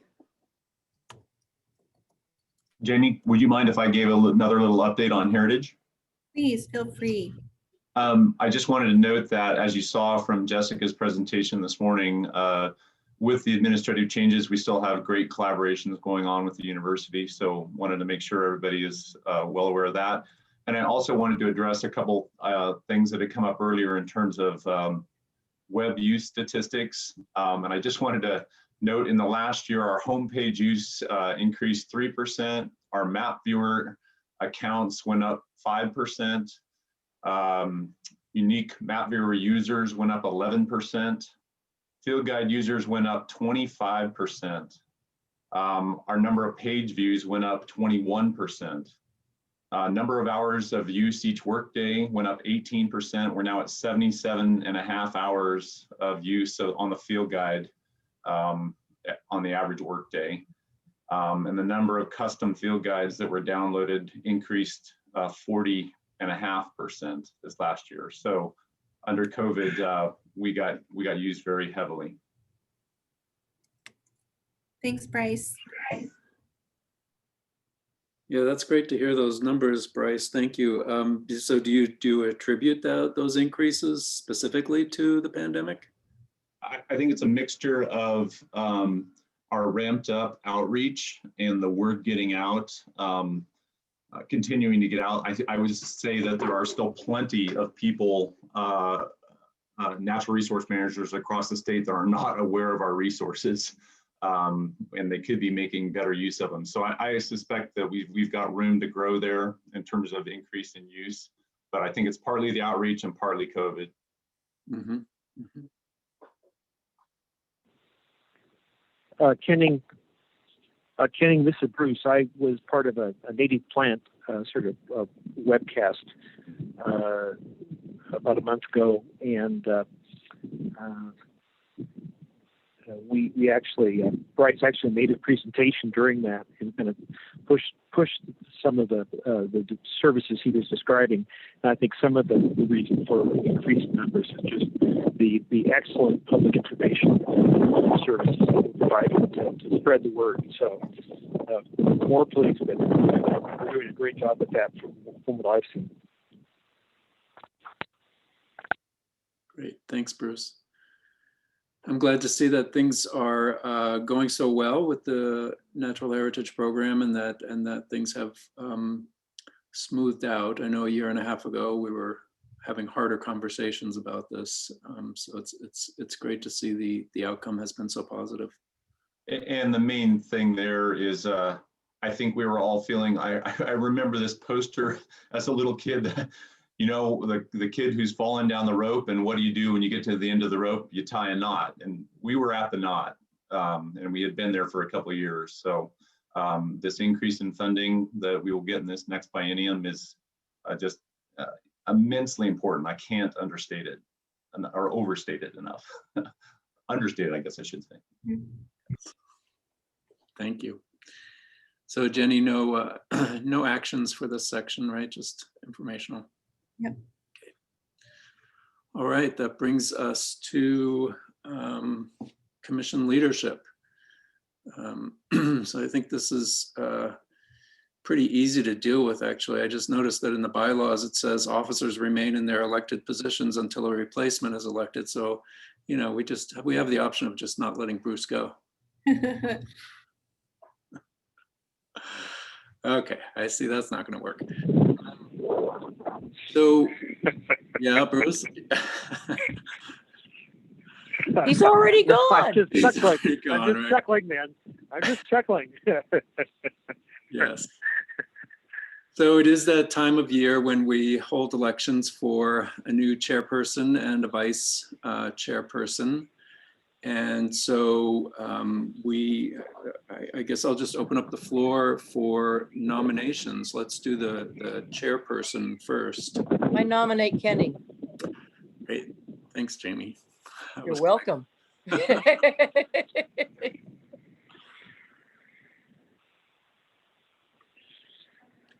Any other nominations? Including self-nominations.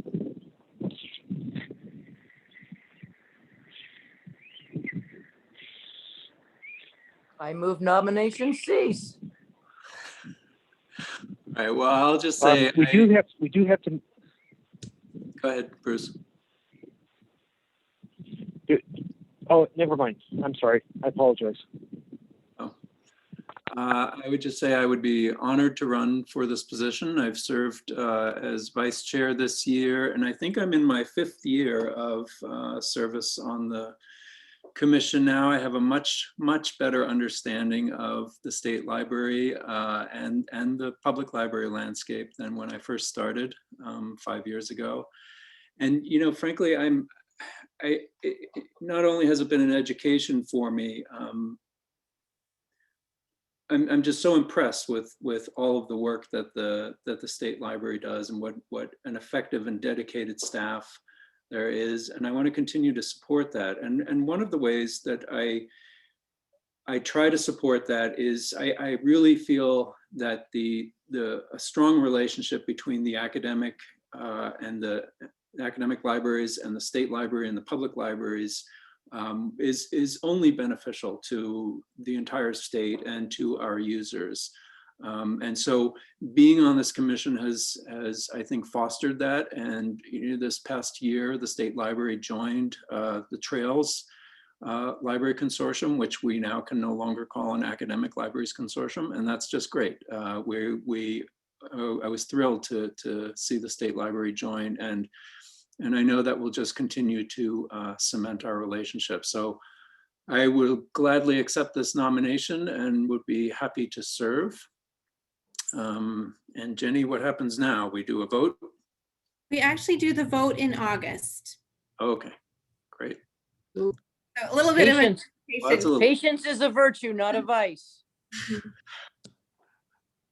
Okay, so how about we have some nominations for a vice chair? I nominate Connie.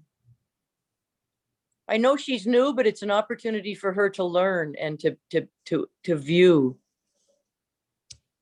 I'll second that nomination. Perfect. Anyone else been wanting to be vice chair?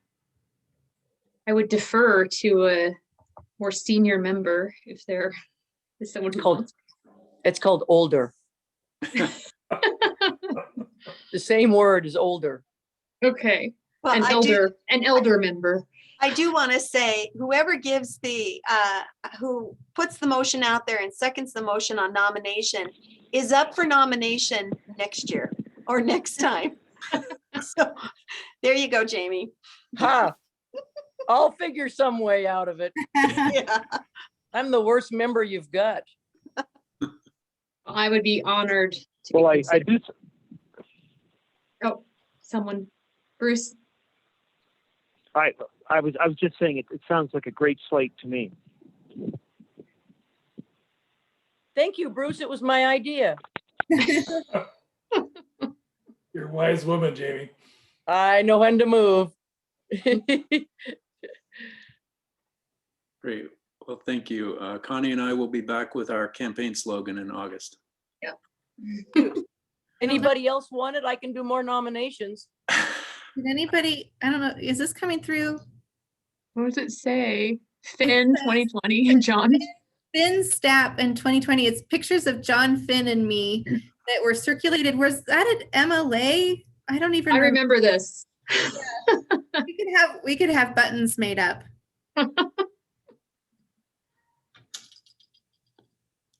Great. Okay. Well, thank you. That brings us to, I think, our last item on the agenda, which is the calendar review. And we have several actions. Jenny, are you taking us through this or? Jump in. I'm hoping we can pull out our calendars and find a time in that last week of June to hold a special teleconference meeting. To the only action is to approve the FY22 budget. Normally, we would try to bring that to you at your June meeting, or at least a year ago, we brought that to you at your June. But coming out of a legislative session requires Melissa and her staff to go through a process called turnarounds, where they align legislative appropriation with the state budgeting system. And that process isn't scheduled to conclude until about the third week of June. And we want to have those final budget numbers in place and then be able to take into account the recommendation from the Land Information Advisory Council and the Network Advisory Council and our staff in preparing a budget for you. So we'd like to hold a special meeting at the end of June for you to consider action on the FY22 budget. This is Bruce. I would prefer it if we could do it in the first half of the week, either the 21st, 22nd, or 23rd, if possible. How long of a meeting is it? It isn't how long you guys talk. I would potentially no more than 30 minutes. Oh, okay. So, Andy, was that the week that you were pointing at, or was it I want to double check with Melissa on the final turnaround deadlines. I think they are actually that week. So I was looking more the week of the 28th. Yeah, that would be better. I'll take as much time as you can give me. It does take a minute to put it together. The 28th, in that 29th, case, 30th. in that case, I would prefer no sooner than Tuesday, 29th, 30th, or the 1st, 2nd. Does it have to be before the end of June, or can But that's just me. Can it be in early July? In early July would be fine. I just really like to have the commission take action before we get too far into the fiscal year. Okay. I'm out of town the first full week of July, so this week would work better for me. The week of the 28th sometime. How does the 29th look for everyone? Did you suggest the 29th, Connie? Yes, I suggest the 29th. That works well for me, except I have meetings at 8 o'clock and 2 o'clock. Does 1 o'clock on the 29th work for everyone? Does for me. Works for me. That's for me. Works for me.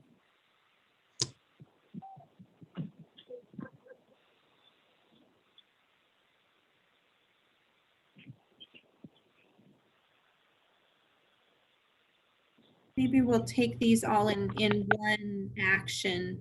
So in an action, the first amendment to the calendar would be an additional meeting on June 29th at 1 p.m.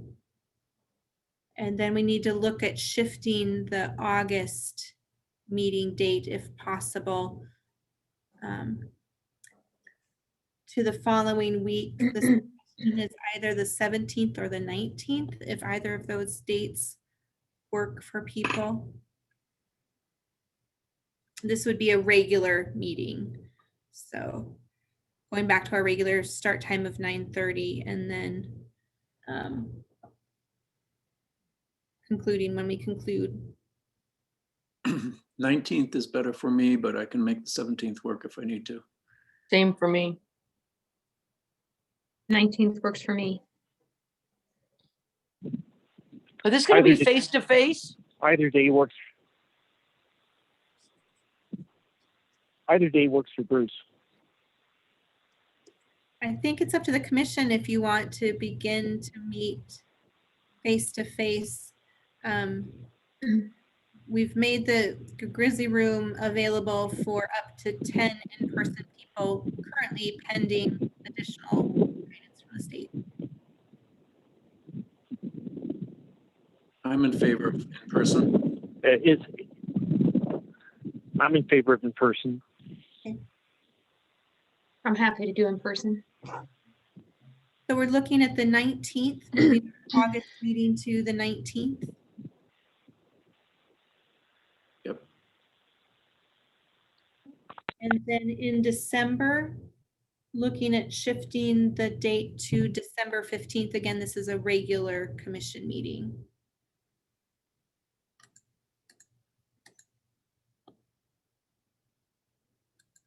I don't know what I'm doing tomorrow.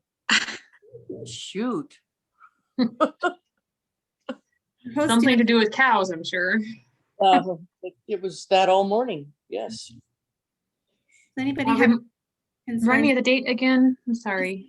Moving it from December 8th to December 15th. Any concerns about that shift? Works for me. Me too. Works for me.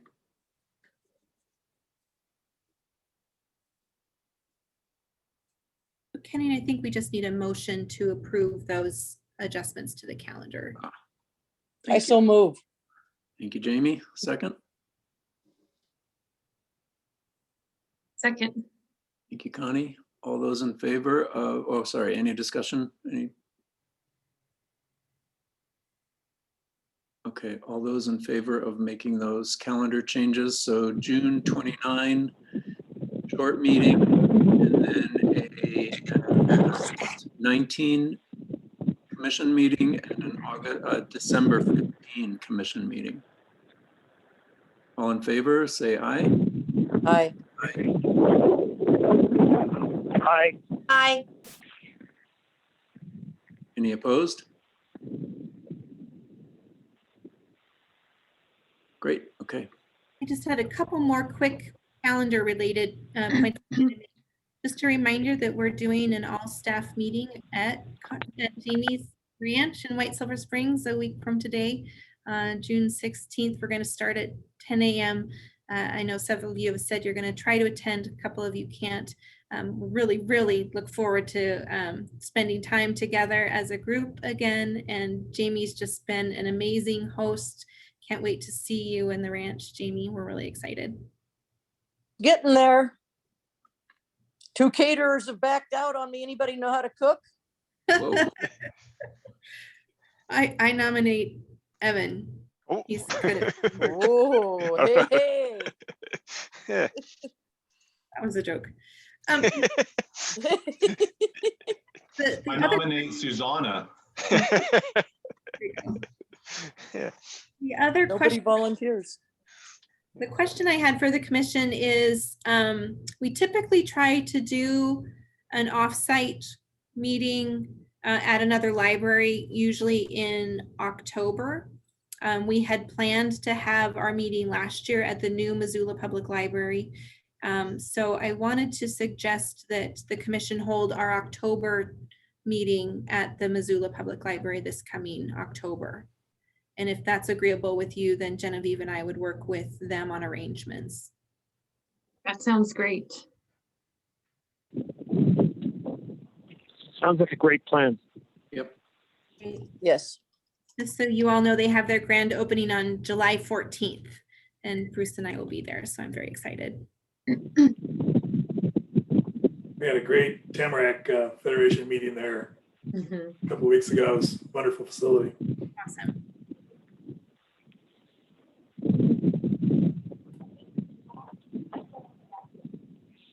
All right. Anything else? Any other comments, questions, announcements? Hearing none, I want to thank you very much for a great meeting today. I appreciate the thoughtful discussion and comments that everybody made. Thanks for doing a great job chairing. Thank you. And Bruce, thanks for joining us. Well, and thank you. Sorry to join you late, and thank you, Kenning, for stepping in. I had a wonderful time goofing off, and hope to do it again. Thank you very much. It was a great practice run. You know, if I had really screwed up, nobody would have nominated me. Yeah, I would have. That would just, I'm sure, cooked your chances for the future, but a little danger of that. So thank you again. Thank you all. All right. Thanks, everyone. Have a great afternoon. See some of you next Bye. See you Yeah. soon. Bye. Thanks, everybody. Bye-bye.